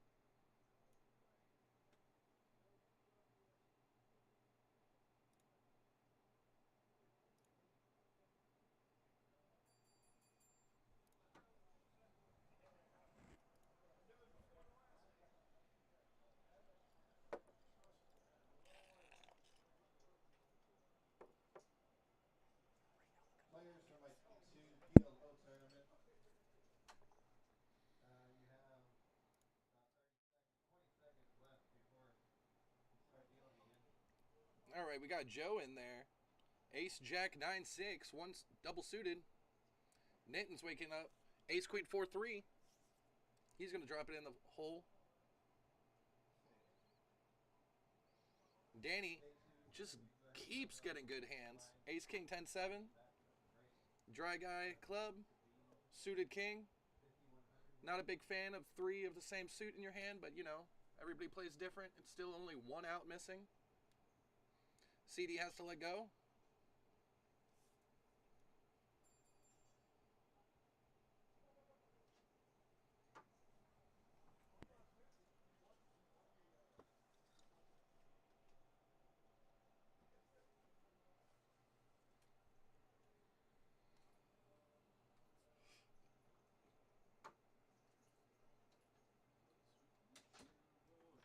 Looks like we got 3-way to the flop. The Dexter's back in the booth. I'm back, guys. Shout out to you guys. Edgar Herrera, what's up, bro? How you doing tonight? Glad to see you in the chat. 3 ways to the flop. We got a king high flush draw and top pair, and versus jack high flush draw and an open ender. And AJ with just a naked open ender and bottom pair. See how they decide to play this hand. Check, check. And I do believe with Danny's hand with top pair and king high flush draw, you're going to have to find a bet here in position when check two. This is a really good flop for Joe's hand, too. Yeah, open ender and a flush draw is always nice. Danny here, yeah, when check two with the chip lead, going to find a bet here. Put maximum pressure. I like this bet. AJ here with nothing but an open ender. If he hits it, he knows it's to the nuts. So, going to like to make a call. And now Joe here with a tough spot, open ender and a flush draw. He doesn't really know if he wants to see a spade or not, but given this price, 3 ways, got to float one, see if we can improve. We know he doesn't want a spade. He doesn't know he doesn't want a spade. And Danny here with 56% equity to win the spot. Going to a turn. The jack. Going to give AJ and Joe both the best hand here with, I'm sorry, gives Joe the best hand actually with ace jack. AJ here, actually, I'm sorry, I lied again, guys. AJ here with the best hand, jacks and 5s. Joe turning top. Everybody loves little Michael. And the board pairing 8, going to give Joe the best hand, going to counterfeit AJ's 2 pair. And this is actually a good hand to bet with AJ to bluff because you're blocking 2 pairs, so you're blocking full houses. So it's a really good hand to turn into a bluff because when you're blocking full houses, it makes it really hard for people to have hands that can call you down. Because you bet pot here, you're only getting looked up by full houses. And you're blocking 8-5 and jack-5 having 2 pair in your hand. So it's actually a really good hand turned to a bluff. You really don't want to have spades. So that's another good reason to put it in a bluff. You want your opponents to have spades. And you don't really want to have straight cards. He does have straight draws, but... And now Danny going to turn his hand into a bluff with blocking 10s full and jack 10. I'm sorry, 8-10. I really don't like turning his hand into a bluff. I understand why he does when check 2 because you just have to because you don't have enough showdown value. But you're blocking 3 spades. You don't want to have spades in your hand. You don't have a 7 in your hand that's blocking straight draws. The only good blocker to turn your hand into a bluff here is a 10, but with 3 spades, it's a tough hand because you want your opponents to have spades. And now AJ gonna put in the call, and that's gonna price Joe into a fold. He can't. I don't think he can make the call here, even though he's got the best hand. And AJ sniffing it out, thinking Danny's going to be bluffing a lot. In the same situation that I always find myself in. They always catch it on the river. Always. And now we're going to go to showdown, and AJ's going to show the best hand with Jack 9. What a call. I like how Blocking boats, Joe blocking looks at boats. the hand like, damn. Joe's like, wow, I had the best hand, but he can't call when he goes bet call there. If AJ makes the fold, which he's probably supposed to do, or raise, if he raises, obviously Joe can't call. But if AJ makes the fold there, I think Joe side calls off. All right, And instead, now AJ picking up a big pot. 75% Good call. VPIP for Danny. And when you have most of the chips in play, you're allowed to play like that. Absolutely. He's got 75% of the If chips. you guys want to study, 33% of the chips and 75% of the action. if you guys want to study how to play a final table with the chip lead, please take note of Danny's play here. He's been playing his chip lead great, been using his aggression factor plenty, and he's shaking his head at that bluff. But it's not a bad bluff. But like I said, with his hand blocking the spades, I really like just to give up. Ace 10 can be good there some portion of the time. You're just blocking too many cards you want them to have. You want them to have the king and the 7 to have straight draws. Like, it's just you have bad blockers to bluff. When you're bluffing and when you're calling down with bluff catchers in PLO, it's really important to note of your blockers. Like, well, let's say you have a set and the river brings a straight, and you check your opponent and they bet. Well, if you have a set with 2 straight card blockers that are blocking the straight that made the river, then it's a much better hand to call with and look them up with than if you only have a naked set with no blockers of the straight, because it's a lot more likely they have straight cards in their hands that can make the straight. Whereas if you're blocking a card or 2 of the straight, it's better to turn your hand into a bluff catcher because you're blocking the hands that they're trying to represent.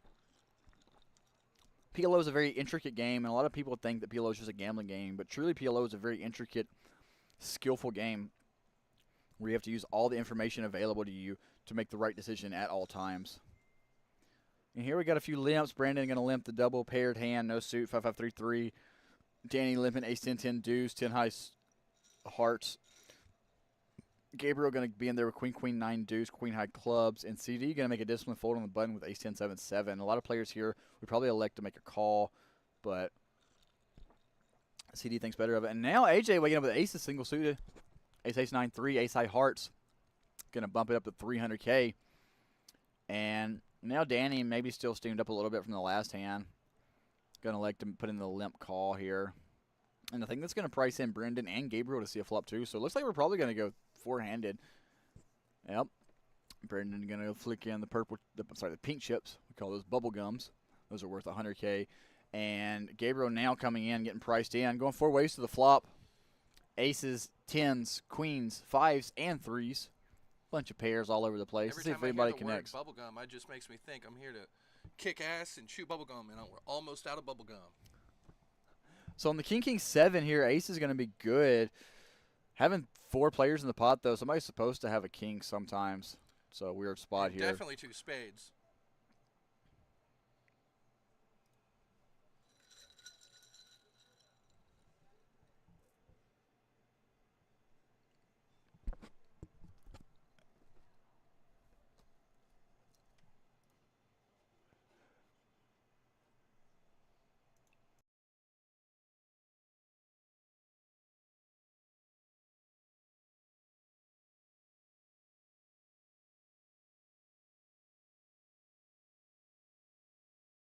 Fucking Christ. And it looks like we're going to go check all 3 straights. That's going to let Brandon backdoor into the best hand.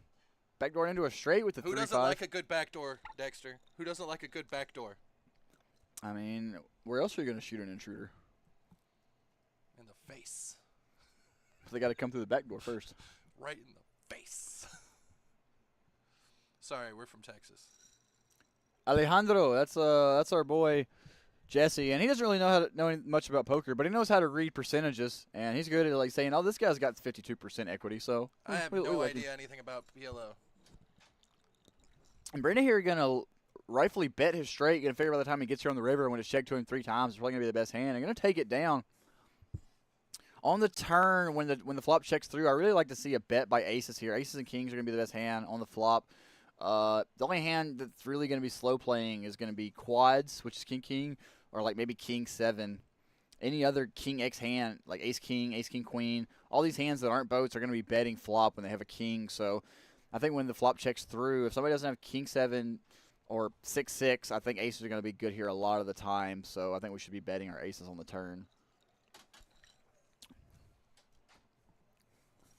Like I said, I don't think anybody's checking behind 4 ways with a dry king that's not a boat. And I don't even think anybody's going to be checking behind with king 7 because this hand's so vulnerable. If somebody has ace king queen 9, for example, like you're giving them a free card to try to catch up to you to free fill up. So really the only hand you have to worry about on the turn when it checks through is going to be quads.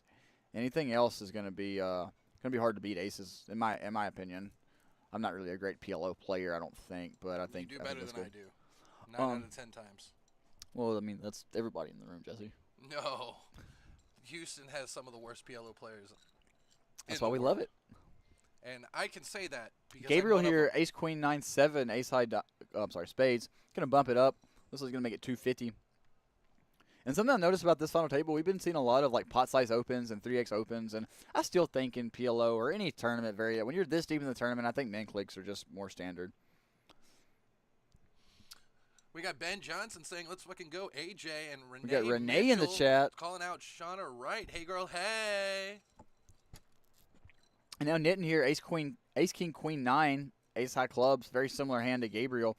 Somehow Gabriel has the equity advantage here. I guess that's because we're including mucked hands into our equity calculator, but I would think ace king queen 9 with a nut suit versus ace queen 9-7 with a nut suit would be a little bit of a favorite, but like I said, I'm not a very good PLO player. And it looks like Nitten's gonna elect to just put it in with his hand. I don't blame him. It's plenty of a hand to put it in with. And Gabriel gonna turn his hand over, realizing that he's mostly dominated, sharing some cards, but the ace king versus the ace queen in his hand is really a big yeah, the only difference is king and 7. That's a big difference though, because you have ace king high versus ace queen high, which makes a lot of big difference. Like if it just comes ace rag rag and then runs out bricks, ace king's gonna take the pot, you know. Un saludo. Salud, Daniel. Why aren't you at this final table, bro? What happened? Sick Nadal. And our professional dealer, Liz, here, going to spread out the cards all beautifully. You can see the dominated hand on the right of our screen.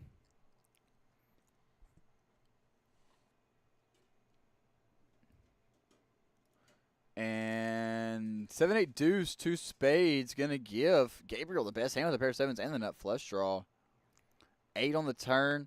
No improvement to ace king queen 9. Looking for a king and a king only. Not going to come. 4 clubs. Going to brick out. And ace 7 going to take down this pot. Looks like the dangler does matter, Jesse. I told you. I love a good dangle.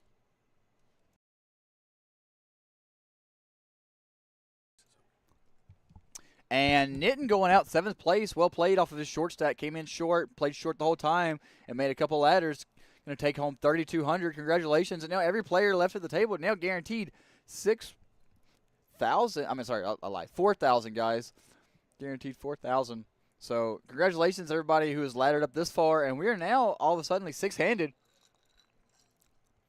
Brendan is now our monster chip leader instead of Danny with 3.5 million.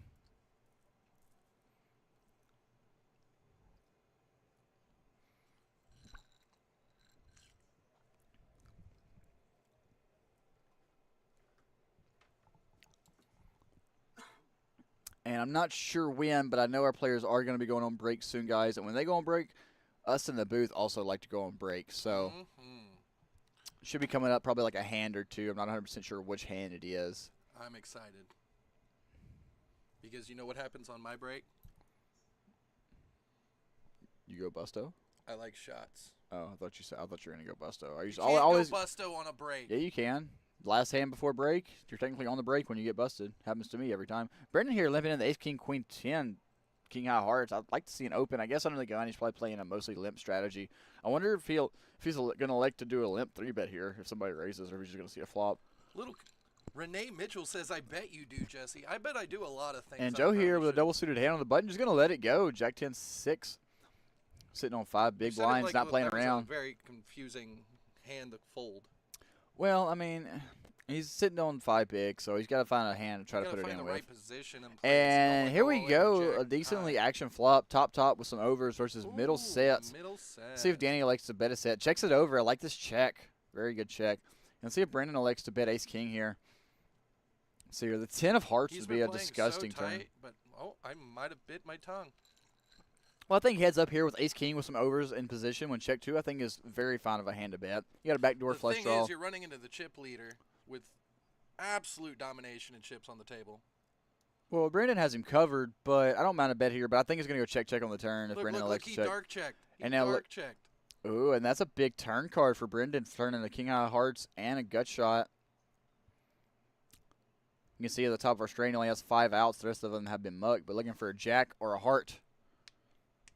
Probably thinks an ace or a queen might be good too. And as I said, I feel like this turn is going to go check. Straight card gets there. And the offsuit 4 are going to get 5-7 there. I'm sorry, 5-7 was already there. So offsuit 4 really doesn't change much.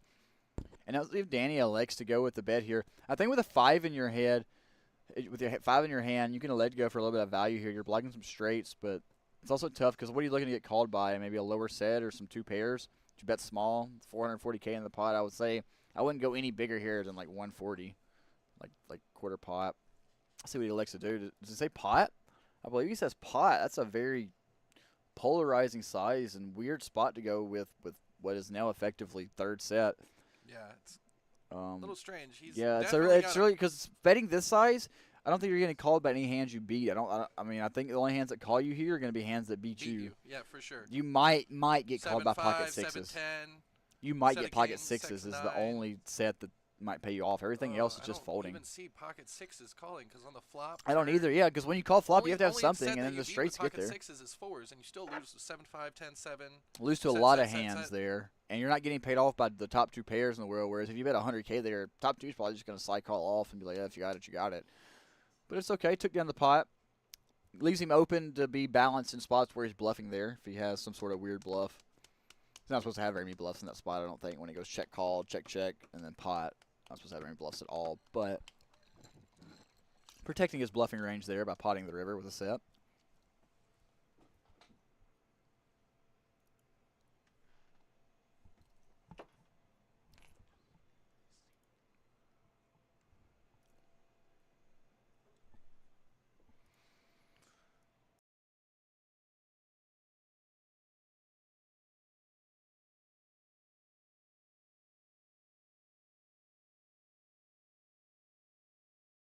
And on to the next hand here at the Doghouse, at Doghouse Live.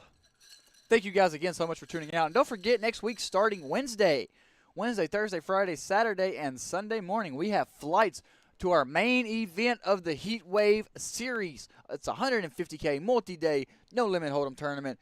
So if you guys want to get in on the action, maybe find your spot here on the live stream, playing under the lights here at the Doghouse.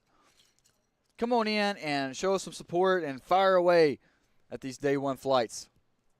You too might find yourself here playing for $20,000 plus on the Doghouse And a Live. 75K guaranteed tournament. And here we go. Heads up flop. We got we got 2 flush draws and top and bottom versus just a naked 9 high flush draw. And Danny here going to lead out blind on blind here with his 9 high flush draw. I don't mind this play. When it goes check back, your opponent never has any sets here unless he has like bottom set. And now Brendan here with top and bottom. I'm just going to elect to call top and bottom and a 6 high flush draw. It's pretty standard play. If you raise here, you're only getting called by worst. You want to keep all your opponent's bluffs in. And the king on the turn, not going to give Danny any extra outs. So now looking for,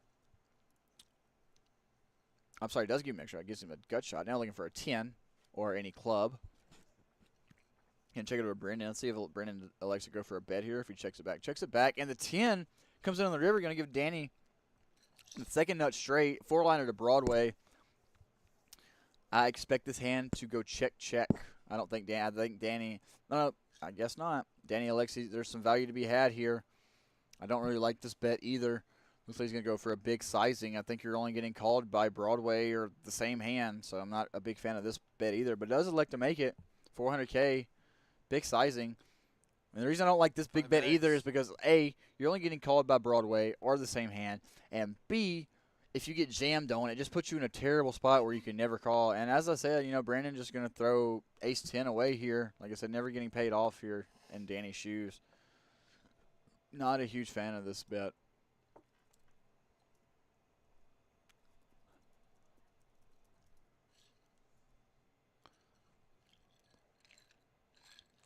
All the chips are going to the 2-seat. Da da da da da da da da da.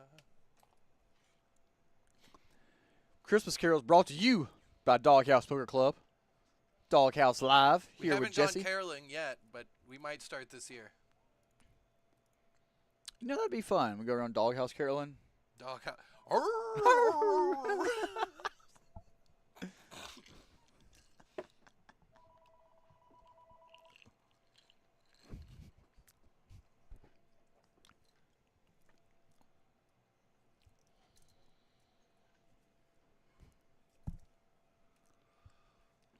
And Brandon here creeped into our chip lead. Been playing super solid all night, picking his spots.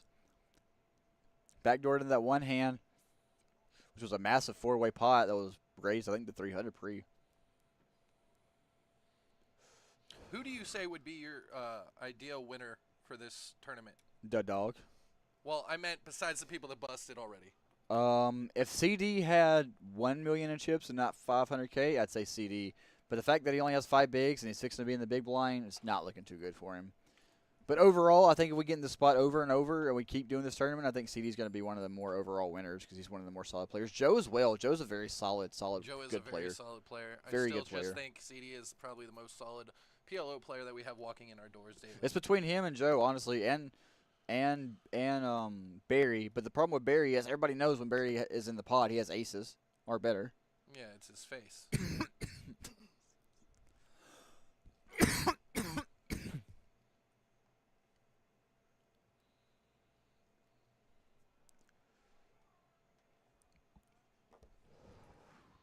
All right, we got Brendan with ace, queen, jack, 3.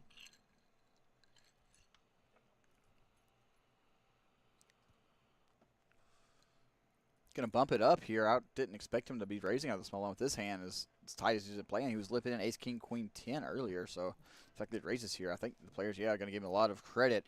And now he's going to start applying the pressures at chip leader. Good raise here. And that's the great thing about tournament poker. Whenever your stack's going up and down and you find yourself in the chip lead, you're able to shift gears. He's going to go from playing super tight. Now he's made a few pay jumps. A few short stacks have been busted out. Now he's going to really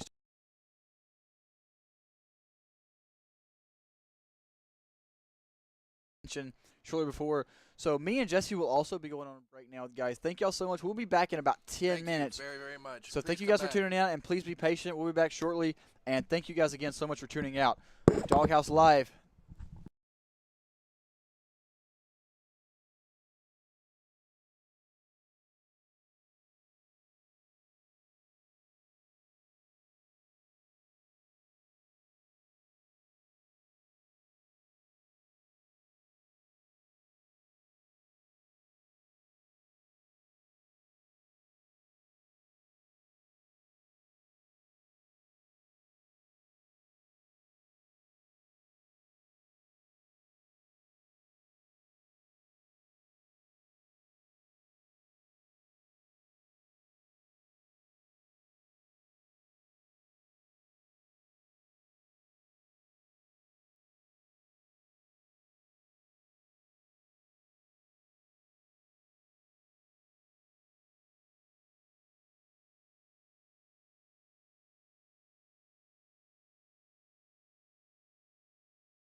And we are back, guys. Sorry, I think we missed a little bit of pre-flop action here. But we're back, and CD here with Ace King King 9, single suited, sitting on pretty short stack. Gonna have to put it in. I was gonna get called in two spots. Got called by Danny and Gabriel with 7-7 and deuce deuce. And Jack 10-4, not a good flop for our guy CD, flopping a gutter to the nuts though. And Gabriel gonna flop top two and gonna put it in. Quick fold by Danny with sevens. And showdown, CD looking for a 4, a king, or a queen. Or CD is going to be going out in what looks like 6th.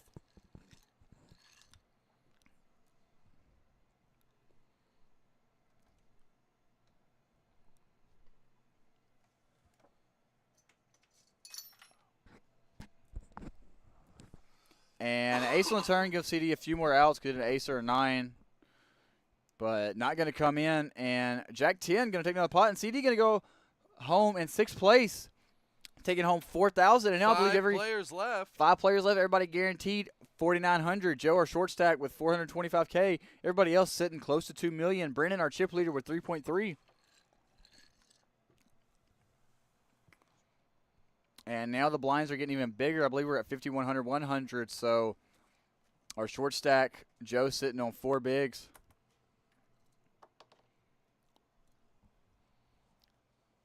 Gonna have to make something happen. Looks like he's gonna be under the gun this hand.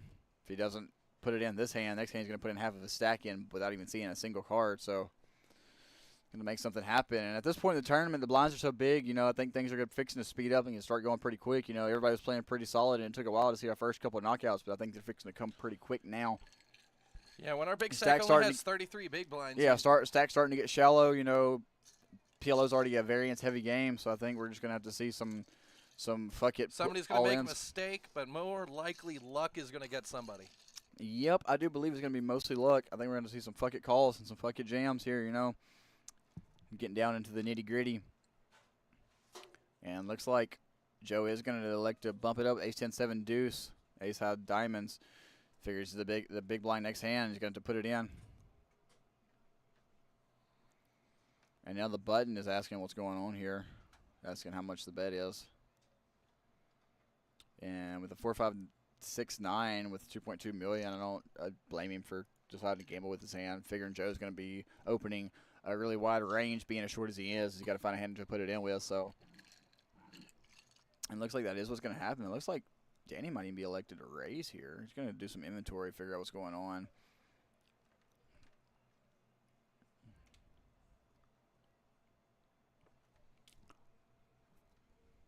There's a little table talk going on.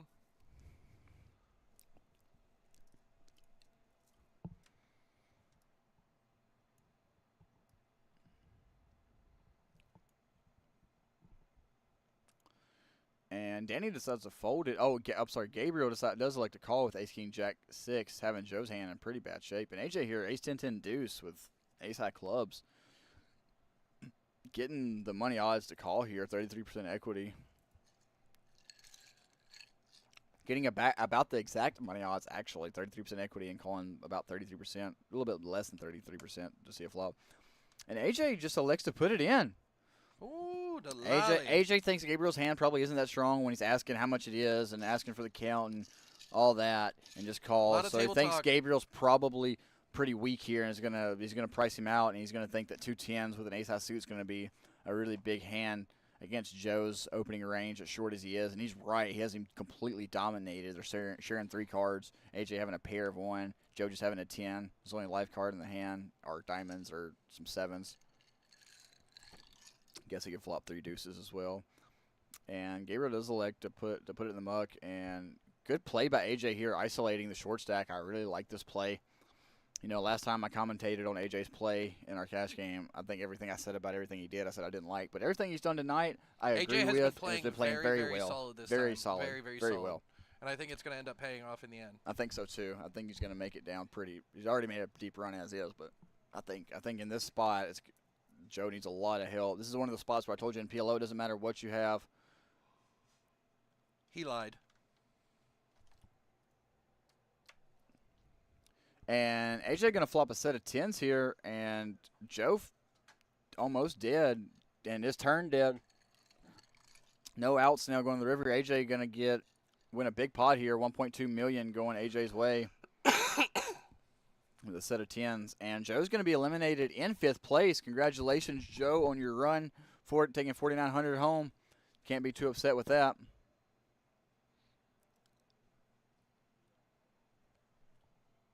Rob Balden still backing Team Gabriel. Tell us, Rob, who is Gabriel? Give us some insight. Right now, he's our short stack. With 1.5. Sitting on 15 bigs. Hey, 4th place in this tournament is still very, very good. Very good. Over 10x the money. We always take that.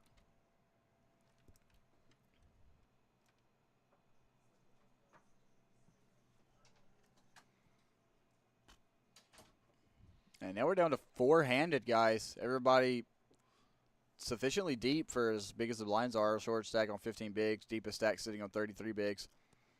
And Brennan here has crept into the chip lead. Been playing very solid, very tight all night. Has been picking his spots very well. And let's see if he can try to close this thing out. I've really been enjoying watching him play as well. All right, we got Brendan with Ace, King, King, Jack versus Gabriel with Queen, 10, 7, 6. That's a monster hand for Brendan. Ace, King, King, Jack, double suited. 40% Hey, of 2 a Royals. lot of people say they'd rather and run kings. good at the end of a tournament than the beginning. And it's Oh, yeah, what is I paying agree. off for Brendan right now. I agree with you, Jesse. I'd rather win the last hand of the poker tournament than the first one. I agree. And Brendan is going to bump it up here.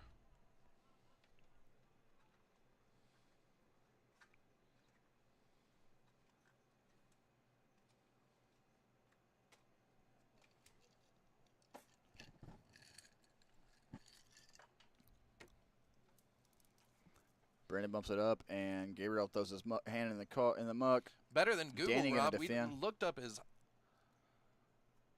poker mob. And on the 10-4-4, 10-10-4, 2 spades. King's going to be good here.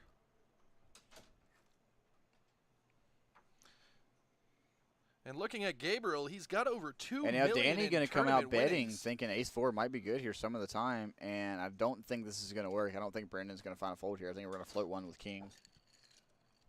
Too big of a hand and too under rep once the flop goes check-check to be folding here. And Danny looking for a 4 and a 4 only. 9s and 4s no good. This is a good card to turn your hand into a bluff. You're blocking 10-9 and 10-4, so it's not a bad hand to turn into a bluff, but I don't think it's going to work because Brendan knows that his hand is under-repped. So, and now the check, and let's see if Brendan decides to go for some value here. Probably just going to check it back. Knows he's probably not getting value from any worse hands very often. I think if he bets here, the only thing he's going to side call off is going to be a 10. But looks like he's going to go for it. Maybe going to try to get some value from ace-9. And does get it. Bets a very small sizing, 20% pot. And Danny going to snap call with the ace-9 and going to see it's no good. King's going to pick up a monster pot here. 1.6 million going Brendan's way. And that's going to extend his chip lead massively to 4.2 million. That's a pretty decent, you know. That's solid, you know. Kind of a good lead. A very good bet there on the river there, getting some thin value. I like the thin value bet. I like the sizing too. Leaving yourself room to fold if you get checked raised. Hey, there's sometimes that, like, you drop bet so high because you just know that's all you're going to get out of them. It's good sizing, good bet. I like it. It's kind of where I go actually, shopping, I'll tell you what, Jesse. I really like turning Danny's hand into a check raise bluff there. You're blocking top full. You're blocking the second nut boat. If Brandon doesn't have a queen there, you put him in an awful spot. That'd actually be a great And just great doing move. based off the numbers, if me and you were in the Final Four, there's a 50% chance we would win. That's true. You're not wrong. You can't beat those numbers. AJ here, ace, queen, jack, 3, ace high suit. I think 4-handed on the button. This is plenty of a hand to bump it up with. Let's see what he likes to do. Yep, grabbing raising chips. Gonna make it 300, 3x.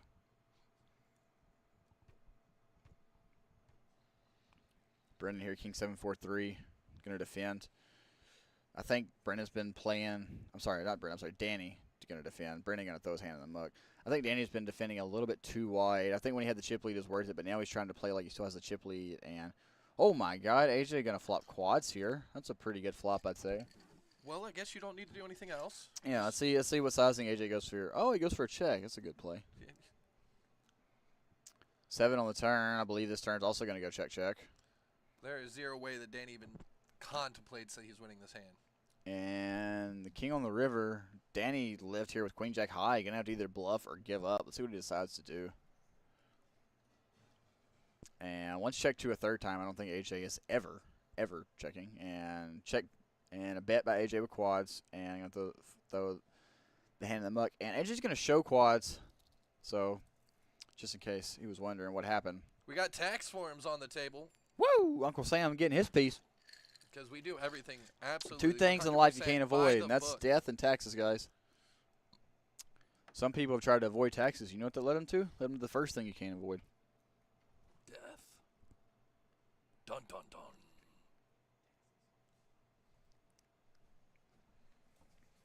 Dun dun dun. And Brandon here with a monster chip lead now, 4 million. AJ right behind him with 3 million. Gabriel 1.5, and Danny, our short stack, with 1.1. Which actually blows my mind because Danny was the massive chip leader for, I would say, 75%, if not 80% of this tournament. Or final table, I apologize.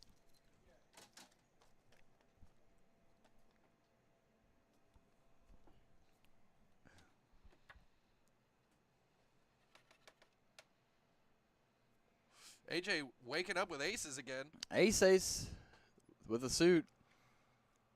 Going to bump it up to 300K again. 3X seems to be our open size for the night. And Brendan here with a pretty hand, queen 10, 10, 9, double suited. With it being 3X, it makes me feel like we're back in the 2000s, early 2000s. Yep. And Gabriel here, 3, 6, 6, 7. Looks like he's going to just put it in the muck. Going to try to get a page up maybe. 2 big stacks going at it. See if Brendan can improve. It's a pretty hand. I don't blame him for seeing a flop here. And king 8-3. Brendan flopping nothing but some backdoor draws. And AJ here with just aces, no equity, a backdoor flush draw. Going to go check on the flop. 5 on the turn. He checked there because he wants to make sure his opponent doesn't have anything that he's going to bet. Yeah, and then once on. checked to twice, I think AJ has a clear-cut bet here with aces. I don't think we should be giving away free rivers. And Ooh, decides free to check river. it anyways. Free river. Free river. 3% going to get there. Set of 10s on the river. Completes the flush. Check. And AJ going to check back with his aces. No good. You let him get there. You're supposed to bet the turn, AJ. Unfortunate, though. Brendan only has 3% equity going to the river, looking for a 2-outer, one of the 2 10s left, and does find it. So another pot going Brendan's way. And AJ, I guess, technically lost the minimum. I still think he wins the pot if he bets the turn, though. I don't think Brendan can float till turn. Yeah, I don't think Brendan can ever float turn with just 0 equity. Because Brendan knows once AJ bets, he's going to have 10s beat, so he knows he's going to be drawn to a 2-outer. And I think the way Brendan's been playing this final table, I don't think he's putting in chips drawn to 2-outers very often. He's been playing a lot better than that. However, I have seen crazier things, especially here at the doghouse. Like me playing 5-card. Oh, is there an open seat? There was. Yeah, I hope Now we'll see. there I is hope again. we'll see your left. And Danny here under the gun, 5, 6, 8, 10. Gonna put that in the muck. Brendan here, ace deuce 3, 5, nut suit. Gonna put that in the muck too. Gonna let the 2 shorter stacks battle it out.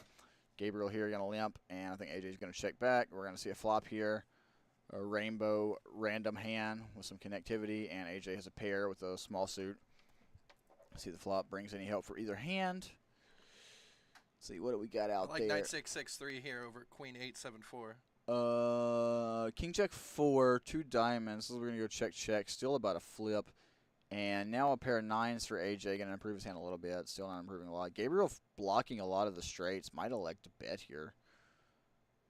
About a lot of the straights. I mean, the only straight that's on the board, the queen. Has the queen in his hand. Yeah, elects to turn his hand to a bluff. We No, definitely have the Poker Pro versus the house. Recreational player. Yeah, the house regular. Yeah, Gabriel knows that he has no showdown value here. He knows when AJ checks back the flop, he's not going to have very many strong hands. He's blocking queen 10, so if AJ doesn't have queen 10 or maybe 9-9, it's going to get through most of the time. So good bet there by Gabriel picking up small pot. And on to the next hand, guys. Hand 35 of the night. And once again, guys, I need a restroom break, so I'm going to run to the restroom real quick. I will be back shortly. I'm going to leave y'all here with Jesse. Jesse, don't run off our viewers, please. I'll try my hardest. To run them off? I bet you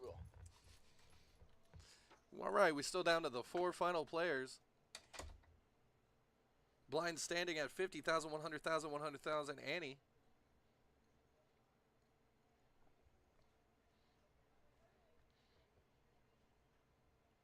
Brendan has Ace Jack 8-7 and versus Gabriel Queen 7-4-3.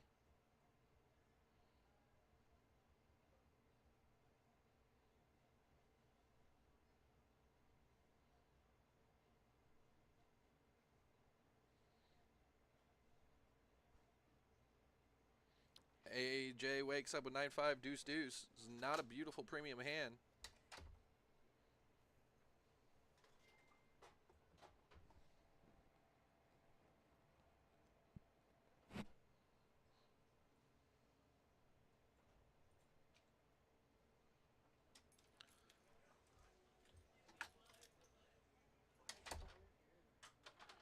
Danny M raises it up to about 500,000. Brendan decides to call with Ace Jack 8-7. All right, we got heads up to a flop. Pot stands at 1.3 million. Brendan hits top 2 with 8-7 2 pair. Guys, I'm back. Sorry for stepping out on you guys. We got top 2 against an overpair. That's what I was just letting him know. And looks like we're going to get the money in. Danny thinks kings are too good of a hand to fold on this flop. And Brendan does have the hand to beat it with. So Danny looking for a running pair that doesn't fill up Brendan. Looking for a king or a deuce. 4-4, yep. 3 would work. A 3, a deuce, or a 3 deuce or a king. Does not come. The 4 diamonds going to get Brendan the best hand. And Danny going home, our 4th place finisher. Take it home. 6,300. Congratulations. Good run, Danny, and well played, sir. Down to 3-handed. All 3 players guaranteed 8,000. Now fighting over the top spot of $20,000. Brendan, Gabriel, and AJ. And guys, I just want to give a big shout out to all the staff and all the players that have been making this Heatwave series a huge success. We've been smashing all of our guarantees, having great turnouts. Our tournaments and our tables have been running smoothly. And everything is just working like a well-oiled machine here at the Doghouse. 61% of the chips on the table. That is so thank you guys so much for making this series a success. Thank you guys for coming out and showing your support and getting in on some of this action. And a shout-out to our staff for running the best poker room in Houston, Texas. Front desk, and if you've never been here, if you guys have never been here, we're right off 290 in Munich in Cypress, Texas, right by the Buc-ee's. It's hard to miss us. Come on down and get into some of the action. We always have juicy, great cash games going. We always have great tournaments going.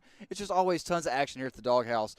So again, guys, thank y'all so much for turning out. We have and now Gabriel here playing 3-handed, Ace King 7-5, double suited. Plenty of a hand to bump it up on the button technically. And Brandon going to defend his big blind, Jack 10-6-3. 9 a.m. Every Gabriel on 9 bigs. Brandon sitting on 55 bigs. And 5-6-3. Gabriel flopping a king high flush draw and a pair of 5s. And Brendan flopping top and bottom. This is a pretty action flop. We can see Gabriel here, 65% equity to win the hand. Brendan with what is technically the best hand right now.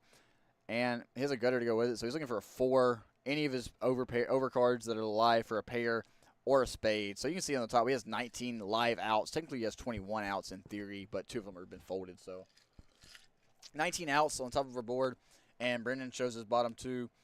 So off to the races now. Gabriel, a 65% favorite to find a double up in this pot. However, if he cannot improve, he will go out in 3rd place. Let's see if he can improve here. I do like his chances.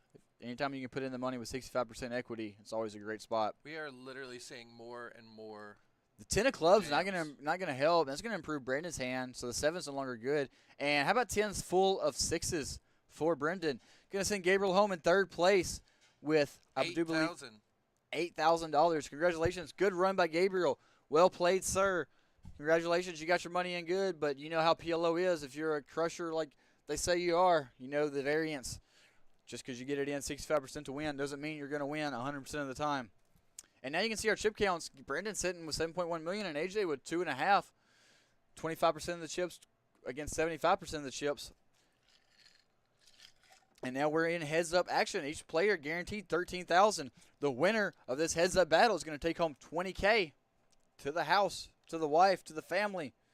Can buy some diapers, can buy some groceries. To the slots. Please don't. If you win a tournament here, guys, please don't take your money to the slots. That's the worst thing you can do. Horse track?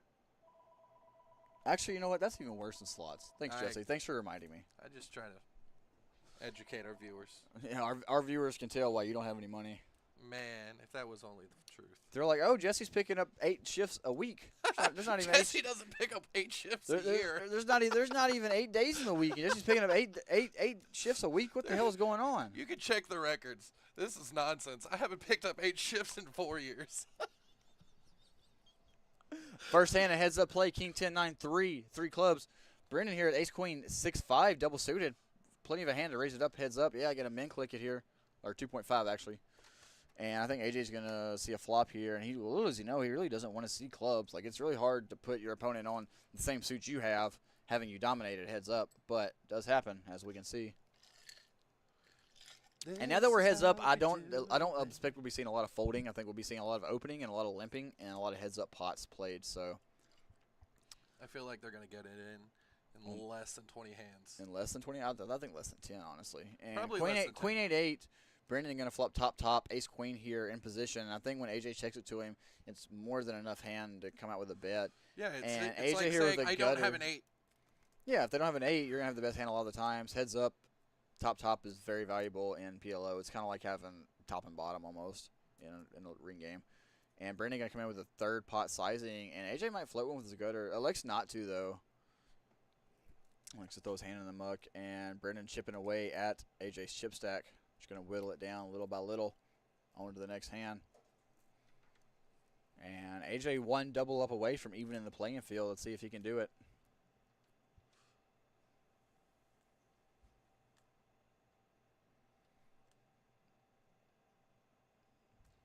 And again, thank you guys so much for tuning out.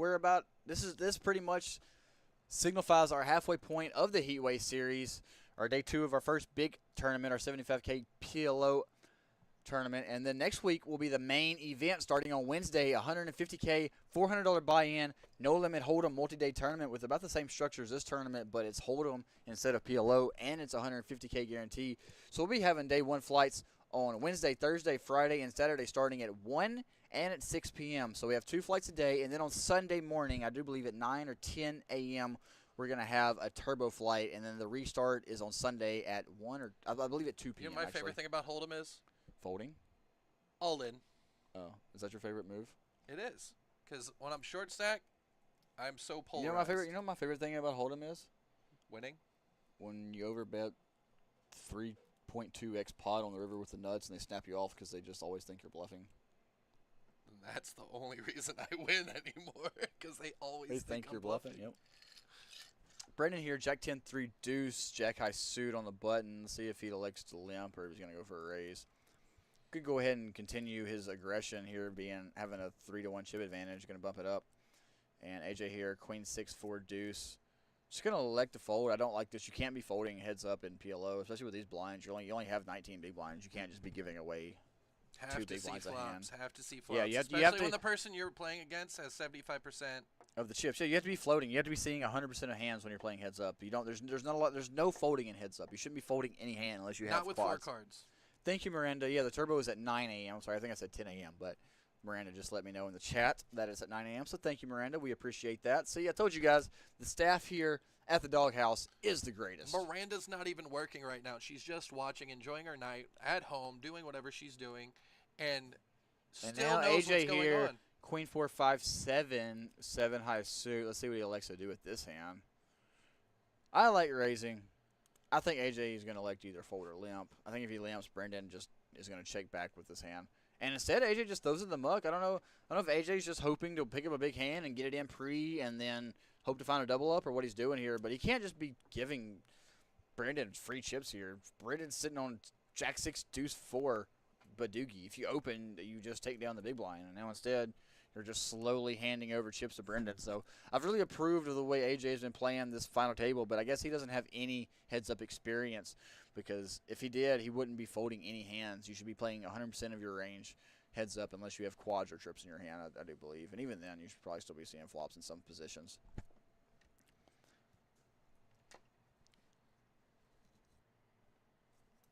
And Brendan here, 7-9-6 deuce, 4 diamonds.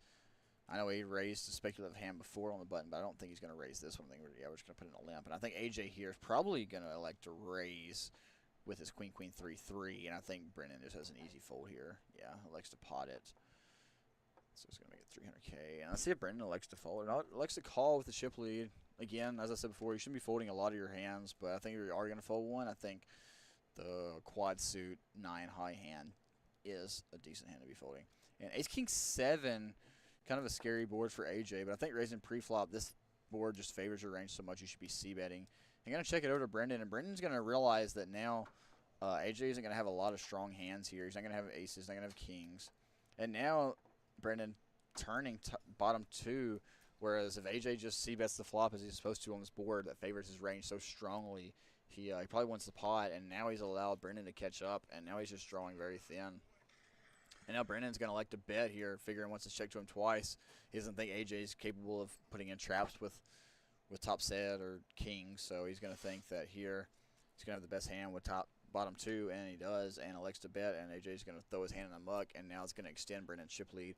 And again, guys, when you're playing heads up and you raise in a spot and it comes to an ace-king high board, you don't get 3-bet pre. You just have to bet the flop 100% of the time, no matter what your hand is. Even if you have like the 6, 7, 8, 9 rundown, like you just have to bet the flop because heads up, that board just favors your range so much. So unless they flop like top and bottom or maybe bottom set, you're usually just going to take down the pot on a c-bet most of the time. But we live and we learn. And Brendan extending his chip lead, sitting on most of the chips in play. 82 big blinds to be precise. Yeah, against 14. So now AJ started this heads-up battle 1 double-up away, and now he is 2 double-ups away from evening out the playing field. And 10-10-8-3, 10-high clubs. AJ's going to like to raise this hand. But now I don't Brendan mind has the this. exact hand that you told us a couple hands ago, that ace-king 8-6, you got to raise. Well, yeah, you're supposed to, but facing a raise, you just call. It's not a 3-betting hand, but it is an opening hand on the button.